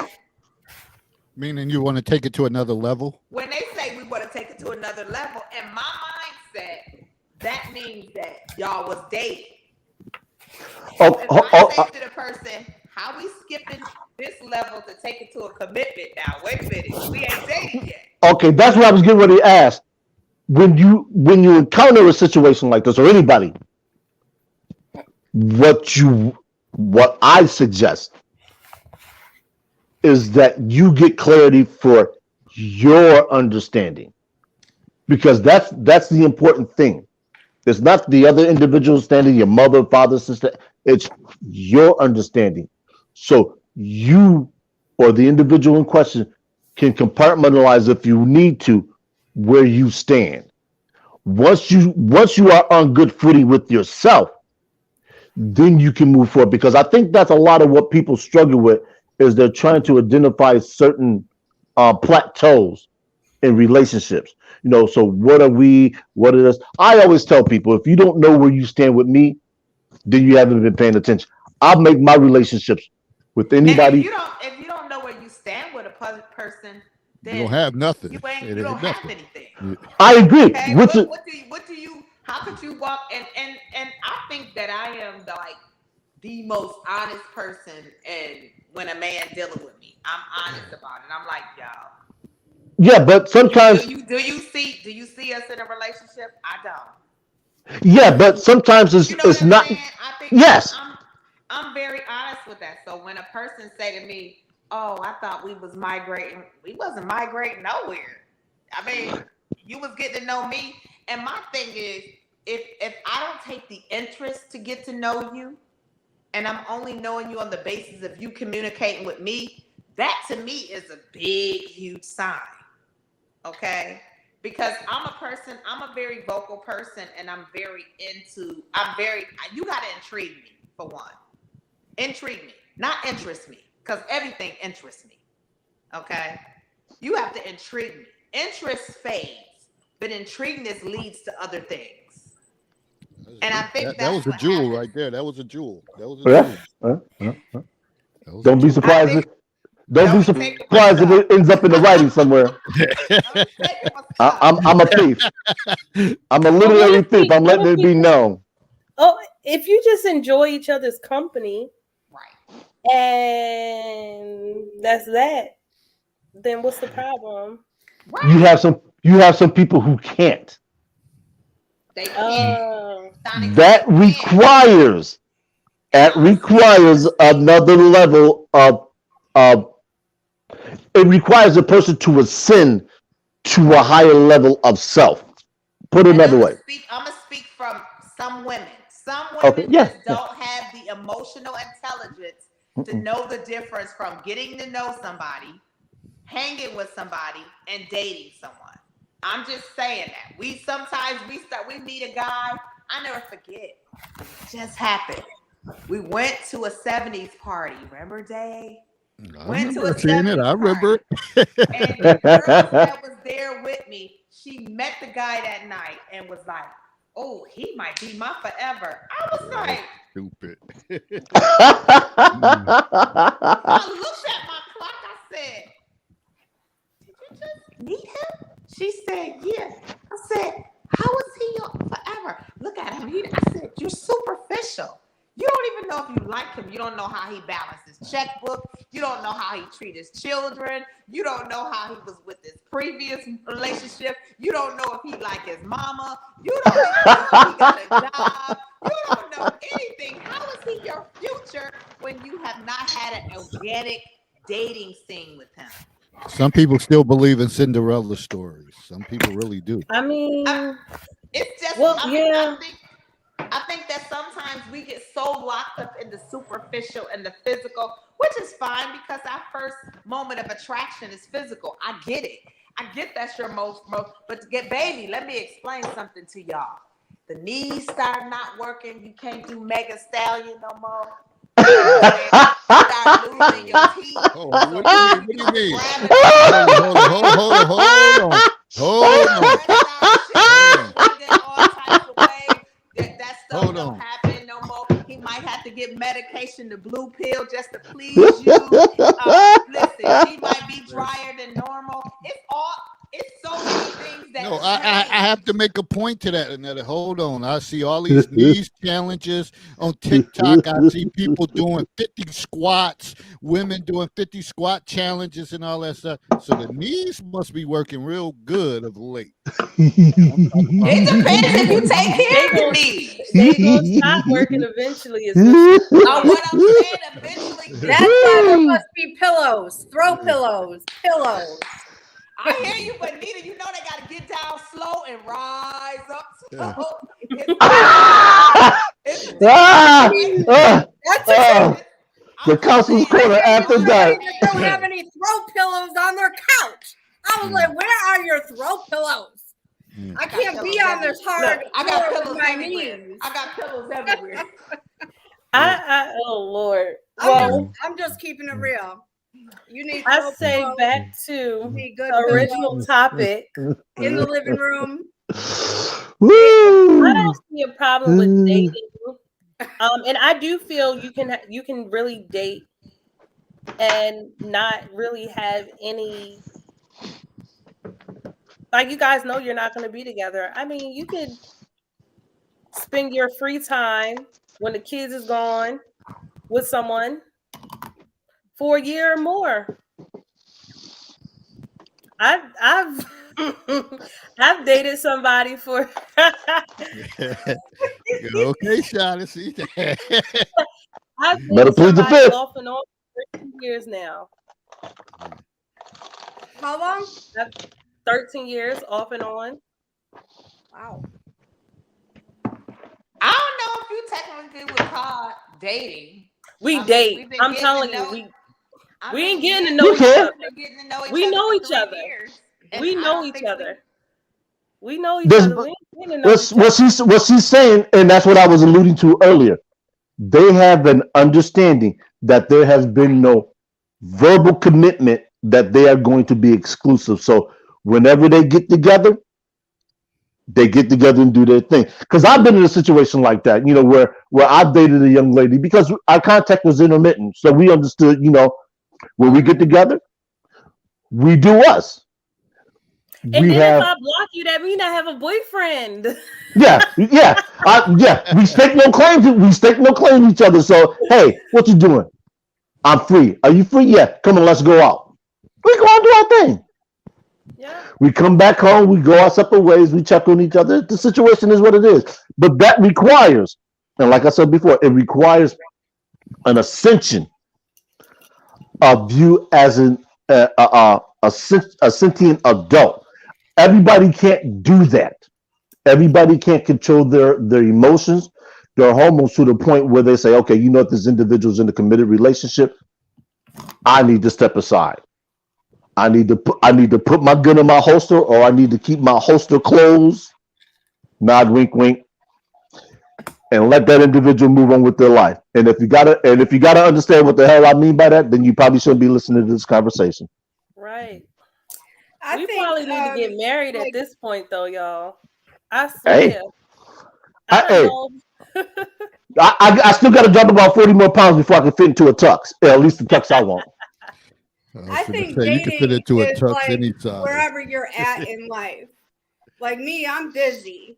So I have a life outside of dating. But if I tell you, if we start dating and I get to know you and everything's good, and I say, like, what are you looking for with me? Are you looking to build something substantial? Because that's what I might be looking for.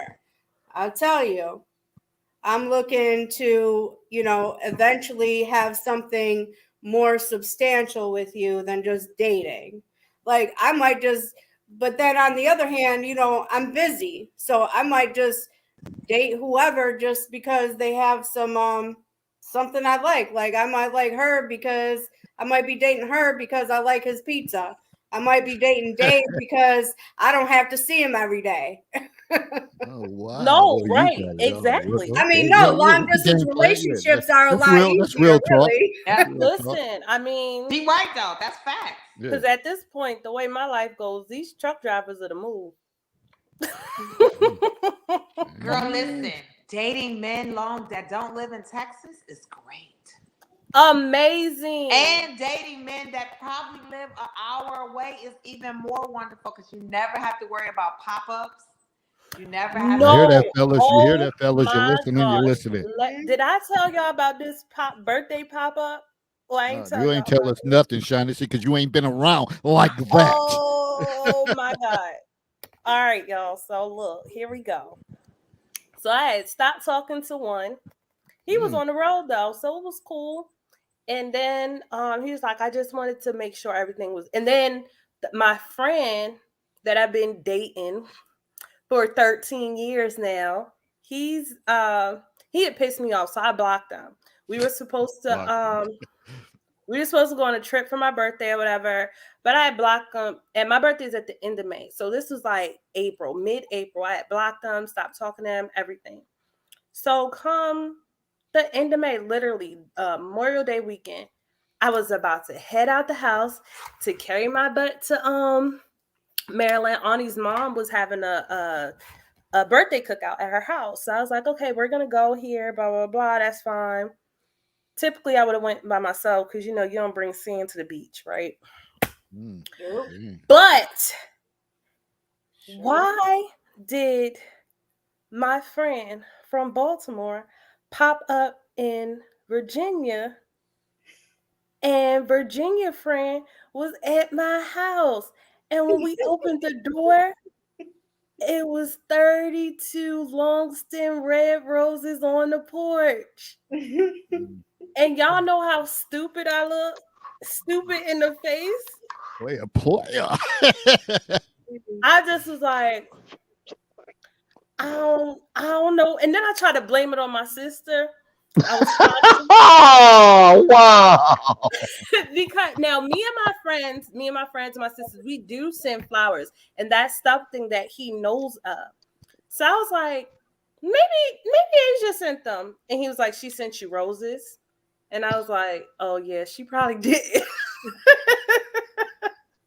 I just was so stuck, and I didn't want to. I'm telling y'all, they were so pretty, and I didn't want to throw them away. So what I did was I faked throw them away. I had my friend come pick them up, and then she took them and put them at my office at work. So when I got back to Maryland, I got back to work. They was there, nice and pretty. But See, this is just me. I'd have been. You said you guys opened the door and you saw him there. Yeah, but the thing is, my friend. See, this is why he clutched. He did not knock. He did not. He ain't knock. He ain't ring the bell. He ain't nothing. No, I'm speaking specifically of the guy that was with you inside the house. Me, I'm gonna tell you the G move I would have done. What would you have said? I'd have said, you know what, those look nice. Let's pick them up and put them in the vases. Let's go ahead and do what we got to do. Wait, which is you breaking up? I said, I'm gonna tell you what I would have done. I'd have said, you know what, those look nice. Let's pick them up. Let's put them in the vase, and let's go do what we came to do. Wait, I'm sorry. What you would have said? What? I'd have picked them up. I said, these look nice. Let's put them in the vase in some water so they don't die. He already bought flowers for me the night before. Don't matter. There were plenty of flowers. That's why I said it. That's why I said it's a G move. He wasn't. Okay, so let me tell you. Wait a minute. Tell you what I would have done. What I would have done. A lot going on. Oh my goodness! I can't believe I was one of my scared. male friends don't send me flowers. Wow. No, really amazing. No, he wasn't. See, this is where he knew I wasn't talking to him for like months. He wasn't dumb at all. He just was like, huh. And I thought it, man, y'all, these past couple of months, my life been real messy. I've been sliding on by. See, that's where you gotta tell somebody, hey, like if you're serious about spending time with them, oh, you can pop up whenever you want. There's no other guy gonna be here. But if you're not at that level with them, you were like, don't pop up. I'm That's with just you, Anita. creepy. He should So be my the- friend of I just tell them that's creepy. I'm No, like, the friend you of don't even know 13 where I live years. at. Like for real, it's guys here I talk to. It's out of all the men that I talk to here. Y'all, it's can y'all only see two. these? no. Oh yeah. Those Oh, are yeah. cute. They were so beautiful. I'm gonna tell you, flowers for me, as far as I'm concerned, flowers are an amateur move. No, I love anybody that knows me. I love flowers. I'm no, hold on. Me, My I don't know if sister you- and my mom send me flowers. My I love friends- flowers. Hold on. friends send me flowers. Because you can get flowers from anywhere now. There you go. Flowers ain't from anywhere, baby. Those size not But from anywhere. certain people, they mean different things to you. No, I got you. Or anything, I'm not shooting it down because they are beautiful. No, But I I'm get just what you're saying. maybe I need to work on it because I don't know. I have men that buy me flowers all the time, and they know I love yellow, so they'll buy yellow roses, whatever. That stuff don't really do nothing for me because 99.9% of the time I buy flowers for my own house, so it doesn't do anything That's why. for me. Bingo. The man buy But me see, flowers. I will buy. But to different people, it means different things. I will It buy. does, right. I'll That's why I buy said that's for orchids. me. For me, Yeah. it doesn't have any significance. Like you know what I'm sentimental saying? value. Yeah, it doesn't because I literally every week I go get fresh flowers to put on my table. So Right. for me, I it's like love- if a man say, "Oh, I got you flowers," like But see, for me, it's not just from a man at all. So if my aunt, like, let's just see, I haven't seen my aunt in a month or two. If she comes over to my house, she's gonna bring wine and flowers. The same thing is gonna happen if one of my friends comes to my house or come in town to Virginia. They're gonna bring me flowers. They're gonna bring me wine. If you guys ever pay attention to my stories, I get flowers and wine a lot, and they're not always from men. Like if I'm on the phone with my sister and she's like, fuck this job, I hate these people, blah, blah, blah, blah, blah. I'm killing them all. I'm kicking your niece, your brother-in-law. I hate everybody. The She need a next threat day, I will assessment. send her flowers. Yes, you do My mom that. does the same thing. If I'm fussing and having a bad time. Right, yeah. I think I need to complain more so I can get some gifts. It's not gifts. It's not even you gifts. got to be connected to the right person though, because I'm a gifter. I mean, guys that I talk to, it's guys that I dated. I love men watches. It's guys I dated and talked to. I've sent them $300, $400, $500 watch. Like, oh, I love this watch. Damn, my It looks watch great stopped on you. working. My watch You know stopped what I'm working. I was just gonna say I cut the Mudabi and I still have that to wear, but it looks pretty nice. I will admit that. It was one phase I was going through. I don't know why I was going through this phase. I love wooden watch, men wooden watches. And it was all types of styles of wooden watches and stuff like that. I loved them. And I had this fetish with them, and I was dating this guy for like 3 years. We wasn't like trying to, because we both did agree we didn't want a relationship. Man, one day I had sat down and looked at my account. I was like, I sent this dude 7 wooden watches. I had to fall back like, yo, what are you doing? And then I had to tell him one day, yo, you know I'm not trying to buy you or nothing. I just like wooden watches or whatever. And he was like, no, I get it. That's why I start sending you stuff, because I didn't want you to think. And I was like, yo, you ain't got to send me nothing, because in my head, like, you would never be able to send me what I like anyway. But I literally had this fetish with men watches. I kind of just broke that probably like about 3 or 4 months ago. I started giving my sons watches. They was like, yo, mom, don't buy me another watch. You know what I'm saying? So, and I'm a gifter. That's my love language. My love language is gifting. Okay. Right. So if I get with a man, he gonna know you gonna get gifted. Only thing I don't buy is shoes. I don't buy shoes. But I will get you everything. I'm real simple. Why? Because them same I'm real shoes, simple. they gonna walk out to lunch. If you gonna give me gifts, no, I don't really believe in that myth of same shoes, he gonna walk out. I don't buy shoes because I'm very finicky. I do what people that I want them to do to me. Yeah. So I'm finicky about shoes. Yeah. It's certain shoes I wear. It's certain brands I wear. When I was much, much heavier, I definitely paid good money for my shoes. But it's certain shoes I wear, certain shoes. Listen, I just got these sent to me. Oh. They're cute. Okay. I don't like them. Well, I like them. Send them to me. I like Like them. where you can have them. 7. Oh, you can't fit them. But literally, oh God, he might be watching this. These dudes just See, melting but that's shoes one and thing shit. that I don't, and that's what I guess this is why I had this 13-year dating thing, because I feel like if you know me, you've been around me, you should know what the heck I like and I don't like. And Yeah. I swear he's the only person that daggone gets it. Sound like y'all should just end it all and be together. I can't be Yeah, with watch him. him. And people say that to me, Shawnee. Like my best friend, my male friend, he my best friend. Do you know how many people have been like ragging us? Y'all need to be together. Y'all look so good. Y'all know why I can't be with him? Mm-mm. Y'all, last I'm weekend, scared. right? I'm So scared. I have a key to his house, right? So last weekend, Which I one? went The 13-year one? yeah, my friend. It's like reality TV here. Friend, Screw friend. basketball wives. And No, all no, that no. shit. It's not no reality. Well, yeah, kind of reality TV, right, y'all? So I finished the final on Saturday, and I spoke to him after my final. He was like, "I thought you was getting on the road," and I was like, "No, we never said I was getting on the road. I never said I was coming there."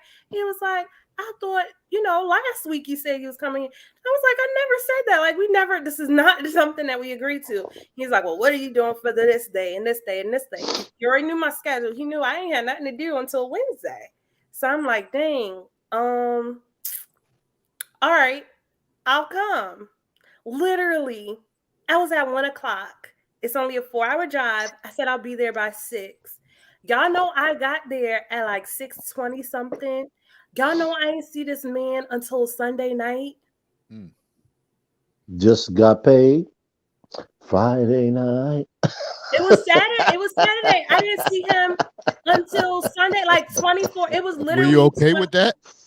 No, I was pissed off. What the hell I came here for? She came there to do some exercise. Only thing is, the teacher wasn't there. I can't what am I here for? Like you made it seem like you were dying. You were dying without me, and I'm just like, these are reasons why I can't and will never It's called a backup plan. The I will never reasons that I'm here.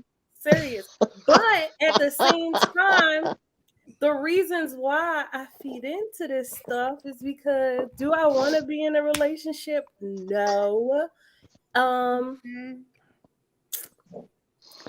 I think what it is the feeling of being wanted. Sometimes No, that I is don't what think it so. is. I don't think so. I don't even think it's the point of being wanted because I'm wanted. No, not the point. The feeling. I think that the feeling of being I don't even think it's that. Sometimes it is though. It might be comfortability and the fact that we do have. Ask yourself, why did you leave where you were to go where he was? Because he and hold on. And even though he kind of stood you up, you still I guess kinda. It is kinda. And given that, you're still willing to deal with him. You know why? Because the sex is good?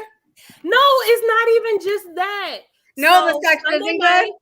Sunday night, we ended up going to, because now I'm a drag it. Because now I'm going to act like I'm destroyed. And now I'm pissed off. So now you're going to have to pay. So now I want to go to MGM. And now I want to go to Maestro's. And now I want to stay at the Gaylord. I'm dragging it now. Because you should have been here. And then now until Wednesday, I'm going to be a big ass motherfucking bill. So she's going, in essence, she's going to make him pay for how she felt. Yep. Fellas, are you listening? Now I'm gonna carry my ass. Fellas, are you listening? They ain't listening. They don't learn. They don't. They watching this damn football game, whatever, with these dudes that's mega paid, and they ain't listening. They ain't listening. Yep. I mean, sometimes I like to watch football with a guy. Free food, beer, wine, and all I gotta do is relax. All that. Yep. Hey, whatever. Pizza, wings. But Yeah, but you That's don't my talk cheat during day. the game, do you? yeah, it's just What? jewels getting dropped tonight. You don't talk Jewels during the getting game, dropped. do you? Nope. I say, yay, go Bills. I can't even And imagine I'm like, that. oh, You're not talking to me. interception. That Whatever. sucks. Okay. I act like I know what's going on in the game. My Gotta biggest go thing watch is the you gotta game. be honest. You have to be honest and dating, connecting. Like sometimes I have to check myself and ask myself, yo, am I being too brass? I have to ask myself that sometimes because I had a guy ask me today. Well, not just a guy I've been talking to asked me today, like, if we move to a possible relationship, I have a red flag with you. And I was like, what's your red flag? He was like, you told me that I have the inability of being faithful. I said, you do. Oh, And he was like, but I said, well, how is that your red flag if I feel like you have the inability? Because you don't trust him. Because you said it. I said, yeah, I was gonna say. You've expressed to me. You've shown it. You've expressed to me you've cheated. I've seen you out when we've been out, how you're overly flirtatious. And even when I'm with you, there's a level of respect. I say men that were fine when we was out, but I didn't do the whole level of disrespect because I'm with you. So yes, you do have the inability of being faithful.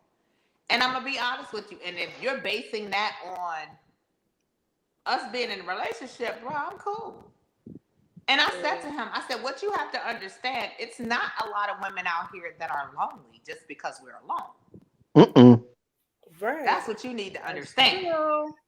Because ain't nobody laying in my bed next to me does not mean that I'm destitute or lonely. What it means is I made a wise decision not to let somebody cultivate the other side of my bedroom as I be disappointed and alone. Melvin can't pull up, huh?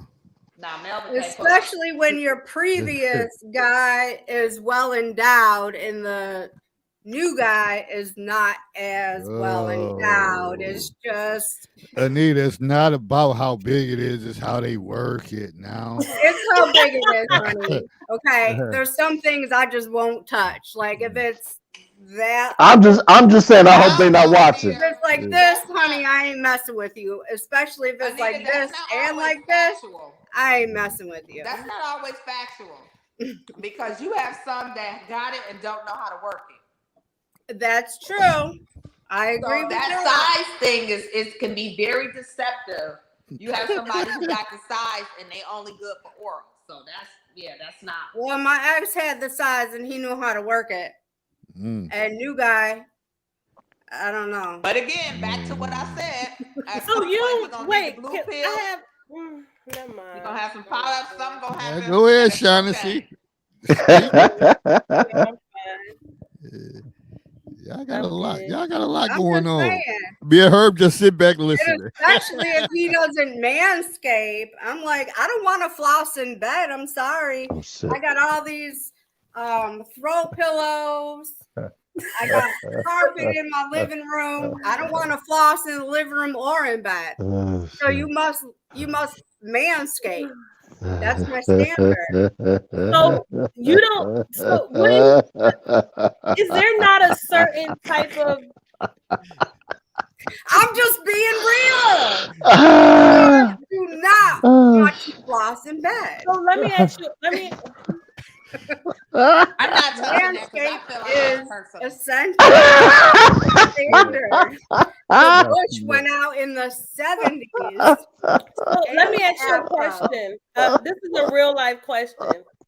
Are you not able to kind of like before you even almost get there with a person, kind of coin a person for who he may or may not be? What do you mean? Sexually? Just hygiene wise, or Well, I gotta ask I some mean- questions. Do you I just straight up asked, do you manscape? Because that's my standard. What is manscape? Because I'm a little lost. It's part of the 100 questions. What is manscape? do you Hold have on. a wild jungle, or is it trimmed? Hold on. Huh? Yes, Yeah, it's yeah. You have a essentially wild the male. Long It's the hair. male version of getting waxed. No, it's not. No. Like no, trimming down there. No, it's not necessarily getting waxed. I don't know any men that get waxed. I know That's why I that. said the male If a man version. ain't got no hair down there, that's just like having a. Never mind. I mean, Okay, so it's you like saying trimming down there, manscaping is a make man it like- shaving down there? Not necessarily Correct. trimming. like trimming. trim at least Being with neat. the what you guys call it, the razor, the electric Be- razor. Being neat. Yeah.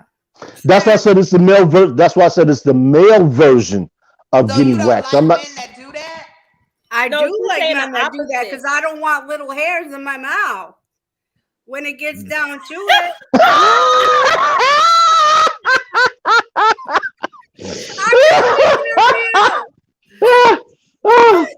I'm keeping it real.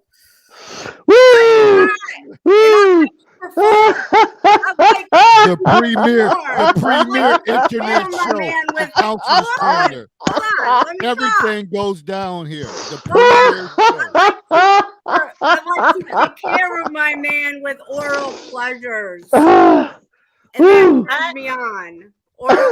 Giving oral pleasures turns me on. What turns me off if I got a floss in bed. or Are there's you little still throw talking pillows. about this? Oh my god. I think Again, the that, I premier don't think internet it's a problem show. with this I'm- topic. I just mean, think, it's- I don't know. it's Maybe something you have to judge Women better. don't really talk about, but I'm going to talk about it publicly because more men need to know that the afro and the bush went out in like the 70s. I understand why there's hair that grows down there. I understand that. But for me, you're not getting any oral pleasures if I got a floss in bed or my knees are on the floor and I you're think on you the have to look at. I think you have to look at other things. Nah, and then honey. that'll I kind of give can't you look at other context. things if I get little hairs in my mouth. No, I'm I'm turned off. look at other. If I'm you like, pay that's a wrap, attention dude. if you pay attention to other aspects of the man, it'll give you context clues to what could be or can't be or won't be. Honey, I just ask. Okay. Then I look. I verify. I ask and I verify. That's like trust, but verify. She's from the Reagan School of questioning, shall I say? Nobody. This is I trust you, but I also gotta verify. I don't want to ponder too long on this. It's real talk. But when you're skilled at that, you know how to maneuver around that. I didn't say I ain't skilled at it, but it just Yeah, but don't know. I get what you're saying as well, Anetta. But if you can have when I got four rolls, this hair that's a thing bit out much. and I pull my hair back, that's when I you mean, know I it's get on. what you're saying. I do get what you're saying. Just saying. So, does that stand for the same thing for you? Me? Yeah. What's that? Oh yeah. I keep it tight down there. Well, some men don't like that. I know some men don't like that. I understand that. Mm-hmm. I fully understand. I don't have that. anything else to say about this conversation. I fully Y'all have understand that. remotely shut me But up. Closing comment. if I'm dating somebody and he likes a little trouble, then I won't get my Brazilian wax. Cream on the inside. How do we Cream get on- I gotta have my I gotta have my booty smooth too, just in case he wants to lick my booty. Oh, shit. I All mean, right I now. like that too. All right now. Clean I'm on just the saying. outside, cream on the Just inside. Just because I look sweet and innocent doesn't mean I have to be sweet and innocent in the bedroom or No. Yeah, wherever wow. wherever it's taking place, the bedroom, the shower, the kitchen, the living room, whatever. Because I look sweet and innocent. Greg said, I doesn't never mean knew that always have women to get a be. ruler out and take measurements. It's just I crap, just man. measure They like just this. talking. I measure like this. Well, y'all That's take it what to you do another to level. measure? I mean, he ain't gonna know I'm doing that down there. It's like nonchalant. I mean, I can measure like this, or I can measure. I can't say that. Never mind. Well, I'll say it anyway. I can measure it in my mouth. Why? I think we need to have another. What's the other discussion? Clean on the outside, cream on the inside. What's the other discussion? What's the other topic? I can't get past that. I'm just keeping it real. A lot of women don't say. Segment 3. You can't think your way into a new life. You have to act your way into one. Well, this was a carryover from last week when we talked about life lessons. And people always talk about, oh, they about to make a change. They about to do something different and all that stuff. But they're talking it, thinking it, but they're not putting actions into place. So how does that happen for you when you realize, shit, I'm at a dead end street. Now I need to make a move, a power move, and you're thinking Just it. do it. Oh, there's stages of change. If you guys didn't know the psychology of it, there are stages of change. So I don't really want to educate you guys on that, but if you still stuck on flossing. I mean, do you guys want to floss in bed? Clean on the inside. I don't want no short and curlies in my mouth. David, how do we return back to this conversation? No, I'm just saying because she came with a point that I said she came with a point about the new discussion, the psychology of change, and she said she don't want to go into it. Well, we want to hear that, and then I said she's still stuck on flossing. That's all. If you could ever make me uncomfortable, I am uncomfortable. Good. I'm not. I mean, then I did my job for this episode. I'll talk about it in private with the guy that I'm entertaining. I'm like, that's a, So if a guy is not manscaped, are you gonna tell him to manscape? You gonna say trim that up, or you just gonna be like, oh no? I'm so really you'll just tell him to do so. Yes, so I'm gonna be like, honey, I don't want to floss in bed. Can you take care of that? Can you manscape for me? Anita's stuck on that. We wanted to hear your psychology of change. Okay, hold on. I get it out for you. Okay, Princella. It's in my abnormal psychology book. Y'all see that shot I threw at Priscilla? Y'all, they know who that shot was. Priscilla? Royalty. I've been drinking wine, so what's Priscilla? Nobody. She's an individual. Don't never mind me. Let's go talk about flossing again.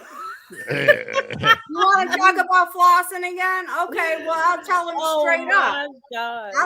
I'm not flossing in bed. I'm not flossing in the living room or the kitchen. So why wouldn't you just kick him to the curb after you figured out you had to floss? Because there's a chance. If he says no, I'm not doing that, I'm like, well, you ain't getting this. You're not getting oral. Hold on. I'm gonna say you're not getting oral pleasures, and I don't like that. That's like a turnoff for me. That's a huge sexual turnoff for me. If I gotta be turned off by that, like I need to be sexually turned on. So being turned on is part of manscaping. Gotcha. All right. So how do you? All right. We're gonna relate this to the psychology of change. Okay. How do you get him to do it if he doesn't want to do it? I'm not gonna. How do you get him to change? If he wants this or this, I mean, Yeah, but how I'm do you relate that to the I'm not, psychology of change? I'll move. If I'm worth it, I'm worth it. If I'm not, then there's somebody there. What that man won't do, some other man will. Yes, but how do you? We're going to relate this to what you were just saying. How do you get that individual to do that using the psychology of change? That's not. That's no. I'm talking about a person has to want to change, and there's hold on. There you go. Five steps. Oh shit. 5 stages of change. The first one is the pre-contemplation of state. Damn. That's that wine, girl. Damn, this wine got me fucked. It's pineapple moscato. Shit. Oh Lord. Jesus. That's the- Pre-contemplation stage. Let's see. It isn't that we can't see the solution. It is that we can't see the problem. So if you can't see the problem with you manscaping and me telling you I prefer you to manscape, that's a problem.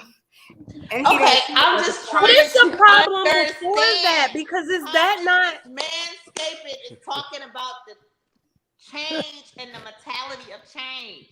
Herb asked They the stuck on that. They stages of stuck on it. change. I got it right here. I need them not to be stuck on that. I think that some things need to be kept intimate. And I think that's What's good, Officer Charles? Thanks for joining. I was just asking her to relate it to the psychology of change, and the reason why I did that was this: just like grief has stages, change has stages. Yeah. The first thing that she mentioned was the individual has to see it as a problem in order to actually even entertain the change. And the So- second one is the contemplation of change. I want to stop feeling so stuck. So let me see. Yeah, I don't know where my glasses are, so I can't read all of it. You gotta get the librarian change. Oh, hold on. Yeah, where's my librarian looks? Here we go. Hold on.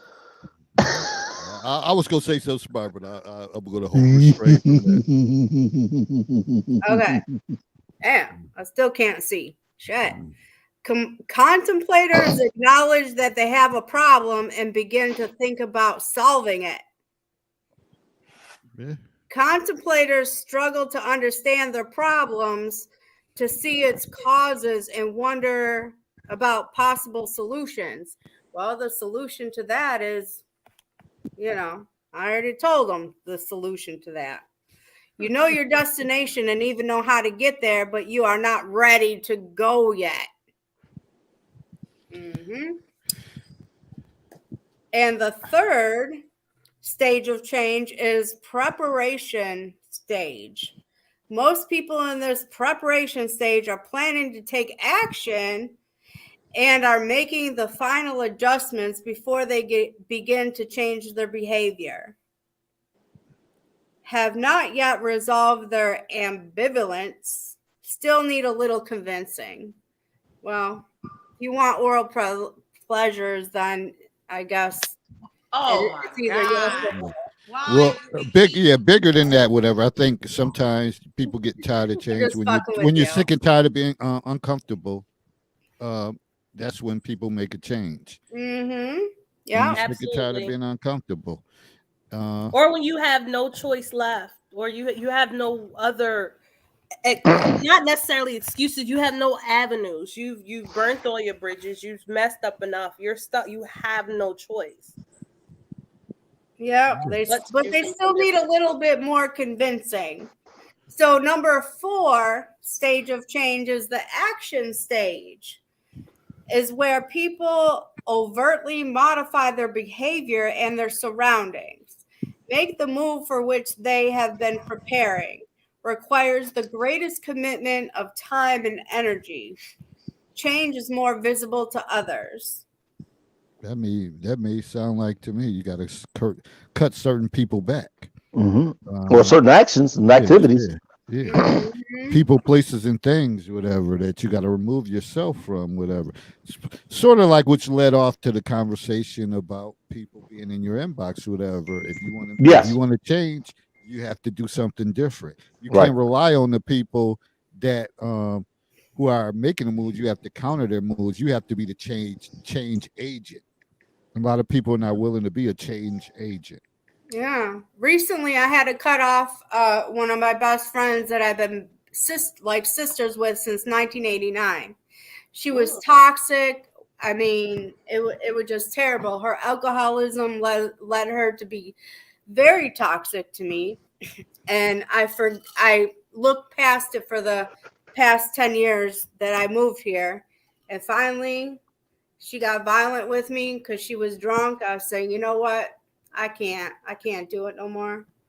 It Did was you beat her sad, and I ass? was sad, and I cried a little bit for the loss, the grieving of that relationship, but c'est la vie.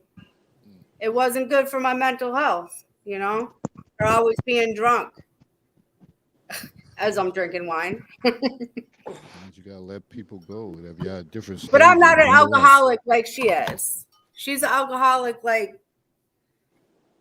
she got, yeah. Okay. Anyways, the the fifth stage of change is the maintenance stage.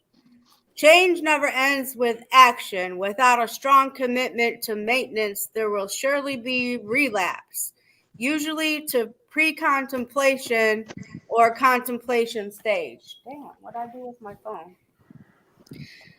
Yep. The most successful self-changers go through the stages 3 or 4 times before they make it through the cycle of change without at least one slip.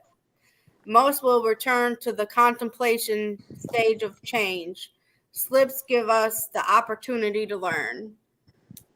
And this is the same, excuse me, it's kind of the same with the grieving process because you never fully complete the grieving process. Well, I can't say everybody, but it's difficult for most people to complete the whole grieving process. Most people waver back and forth with the grieving process. Because it's an evolving thing. Like certain Yeah. things, certain times may remind you of that person. It may be their birthday, holiday season, and you may fall back to stage one, whatever. So it's just about growth and development and how you handle situations. Like the Mhm. first year or two may be difficult. Like if you lose someone close to you, but then as time go by, you may be able to handle it differently. You may have Mhm. different coping mechanisms. So it's an evolving thing. Whatever. True. There's no perfect situation, a one size fit all model. One size don't fit all. Mm. There you go.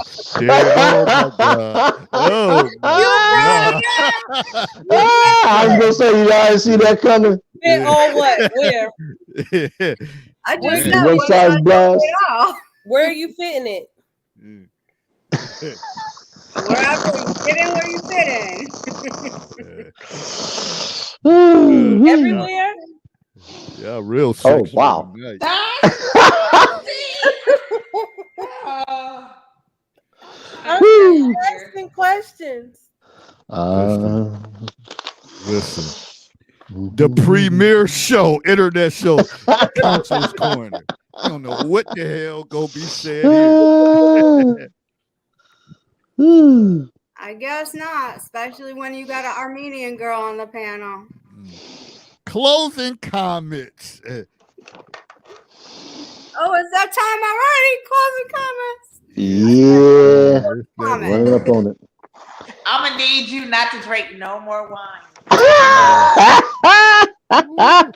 Okay, I won't drink wine until next Monday. That's your closing comment. Yes, that's my No, that's closing not your comment. closing comment. And that it was so much was said, so much passion, so much. You must manscape. That's her closing comment. Yes, you must manscape.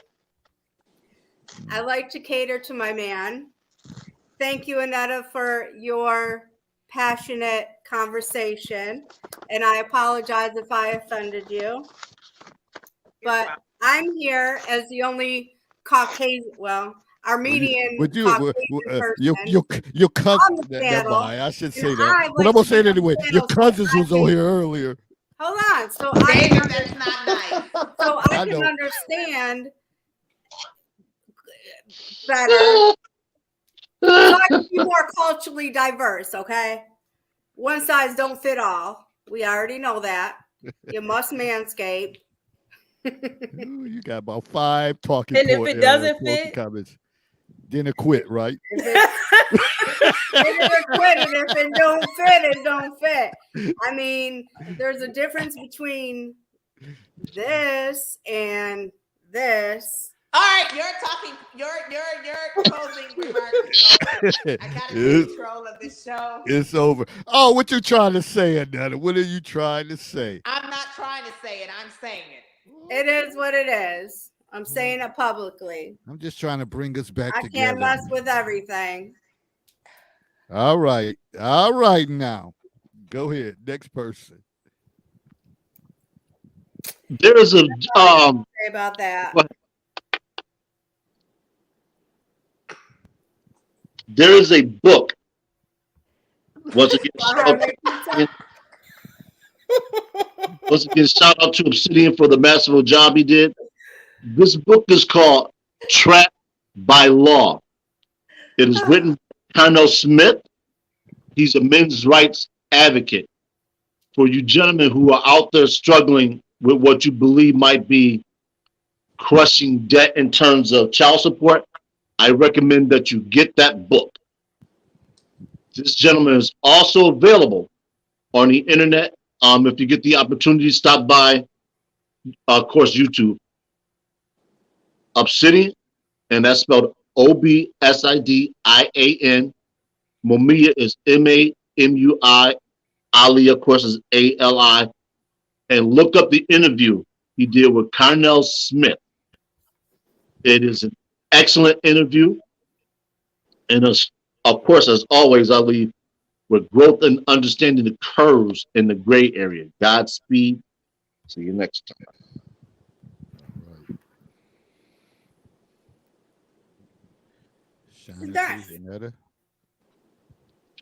I'm gonna go ahead and say I think red wine is best. Because pineapple Moscato is not it. I can't drink red wine. I think that's my closing comment. That's it. Okay, I'll take that. Next Monday is red only. Red only rule. I got pink in the fridge. That's all I Pink got what? is pink Moscato Oh. or Picchette, Okay. which is peach wine from Italy. So, Annetta, was you serious with yours? I'm done. You done? Annetta, what is wrong with a counselor's corner after dark? I'm very confused. I don't really know. You're not Well, confused. we already know that how this could turn, so nothing should be a shock. It turns left so quick. Yeah. And I guess a part of me is not that you're wrong, Anita. I don't feel any type of way. It's just when it comes to the sex, intimacy conversation, it makes me slightly uncomfortable. Only, and not for you, but just it's certain things in my life I chose to be very private with. And Understandable. who I'm dating and the sex and my abilities and my inabilities and all that stuff. That's just, that's just my little, I think my life is so exposed that those are two private things. So it's no knock to you. You just be you, be free. As much as people cap on the internet, Huh? You know what? I get totally turned off. Like, I don't like when guys be like, "Oh, could you send me a picture?" I'll be like, "I got oh $7 yeah, a no. picture on That's Facebook." a little different. Look And at you Facebook. know what I'm saying? And Get if on you send Facebook. me, like, they get shocked when I tell people I've never got a picture like that from a man. Yeah, no, because if there's one thing that's gonna piss me off, Don't send me that. It's a dick pic. That You would never talk to me. The Block. soft one, huh, in too. Block. life. Don't send me Block. that. You would never talk to me Block. in life. Block. Don't send me that.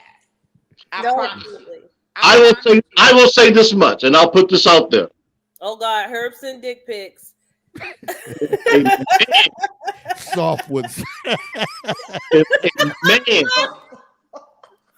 asks you, okay, let me say this and let me be crystal clear. If a man asks you to send him a salacious pic, No.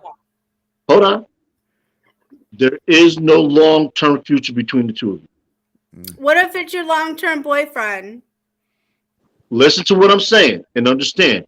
If a man asks you to send him a salacious pic, there is no future. Understand what that means. Ask. Mm. Say, oh, so you're basically saying you should want to do that on your own. If they got to ask, it's a hidden agenda. It's something behind it. There's always a meaning in the Herbert Lewis statement. Borrow that, of course, from Heavy D.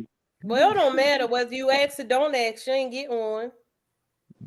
But that's not the point. The point is this. How many women ask men to marry them? It's I'm not 2022 asking a you lot. to marry me.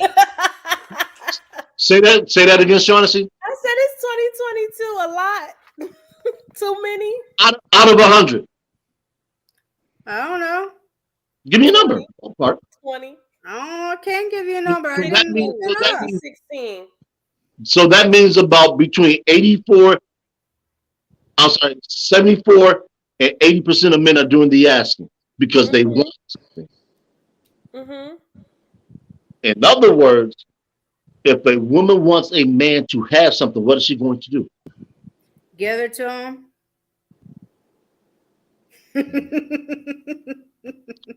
You don't want to have it, you don't have to send it. That's fine. Nobody should crucify you for that. Conversely, nobody should also crucify a woman for sending it. I mean, you take your own chances. I don't know.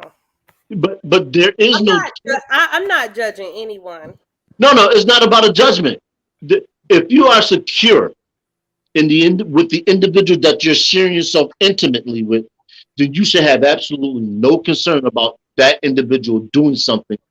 It doesn't have to be that individual, though. I mean, he can see it every night anyway. Hold on. Period. On. That's my point.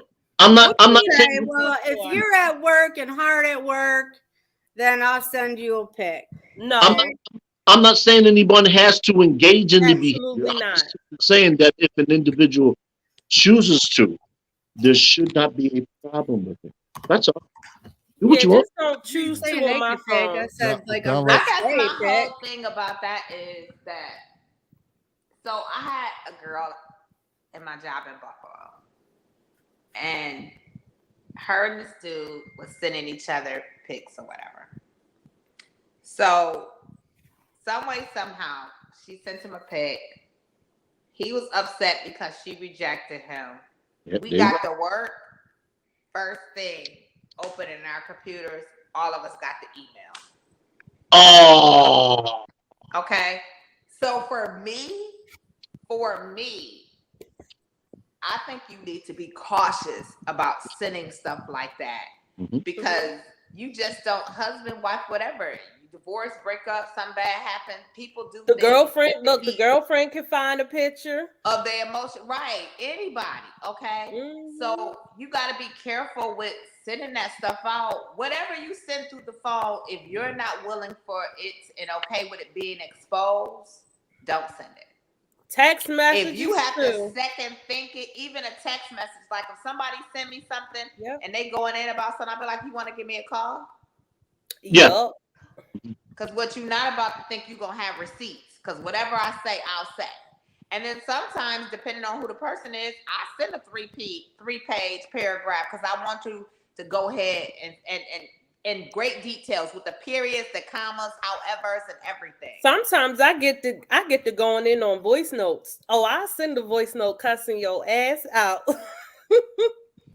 But I'm just saying, you got to be careful when you send in those vulgar pics, because people utilize that stuff.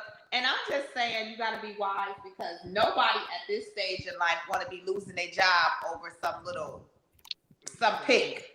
But they have revenge porn laws now, so I think you can. Even though, to me, I just don't, pictures and sending nudes and sending that's just not my thing. It does. I don't even want the character flaw. You know what I'm saying?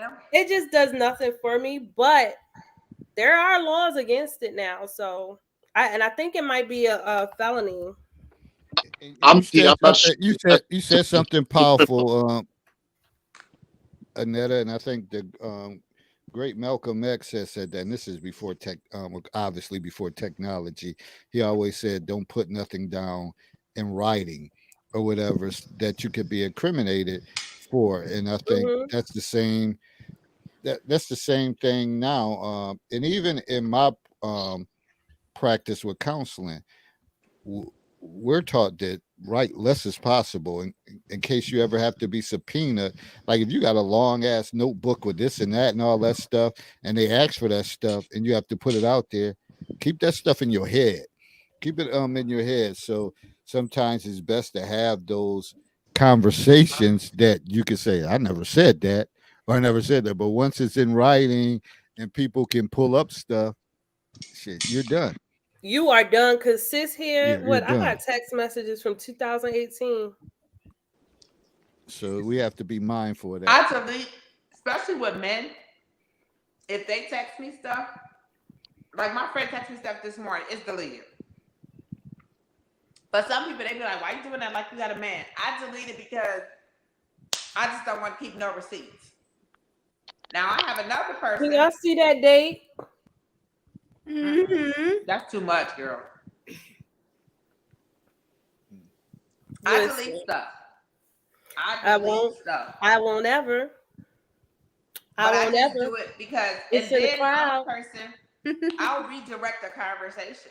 If somebody's having a conversation with me and it makes me uncomfortable, or it makes me feel like I'm gonna have to have this conversation with somebody else, I'll redirect the conversation. Okay, everybody, I gotta go. I gotta pee. I bet you do. All right. Well, I thank you guys for having me. I appreciate it. I love the cultural diversity, and I try to understand. So I appreciate everybody's perspective. Good night. Appreciate you for being a trooper, staying with it, and you didn't have to. You could have backed away, but you stayed with it. So you guys, I'm out. But good night. I love everybody the same, because we all bleed red. So good night, and maybe I'll see you guys next. I don't know how to log out of this. Next Monday. I really don't. I always have issues. Okay, bye. All right, be safe. All right, so my closing comments is basically, my closing comments. I think this is my last show. Whatever. No, I'm serious. Whatever. I think I will play in the comment fields with everyone else. Anata, this ain't your last show. Stop lying. Yeah, this gonna be it for me. No, it ain't. No, it's not. You're lying. For real.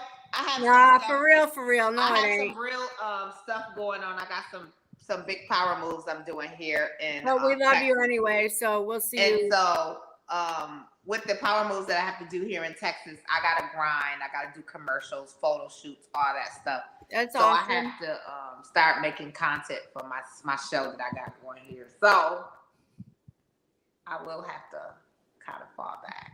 Well, what kind of content are you doing?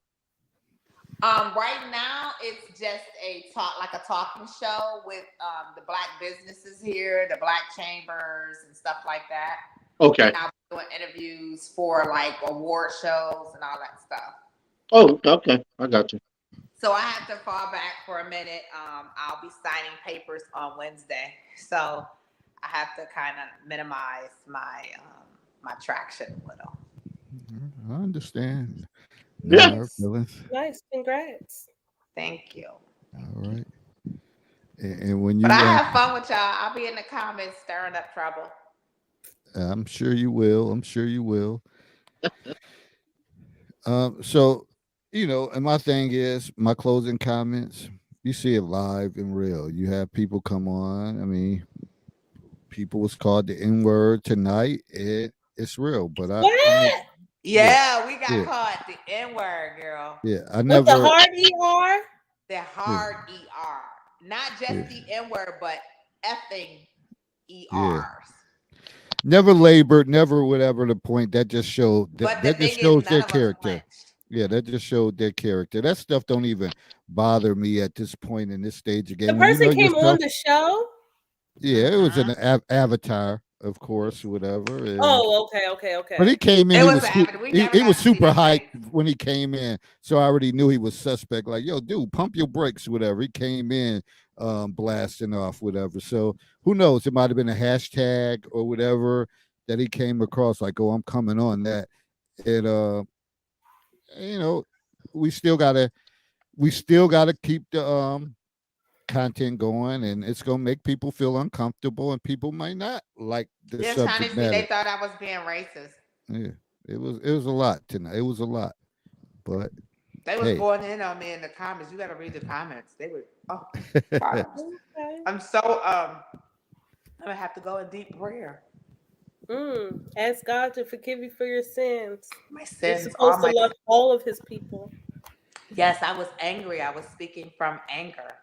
Who hurt you then?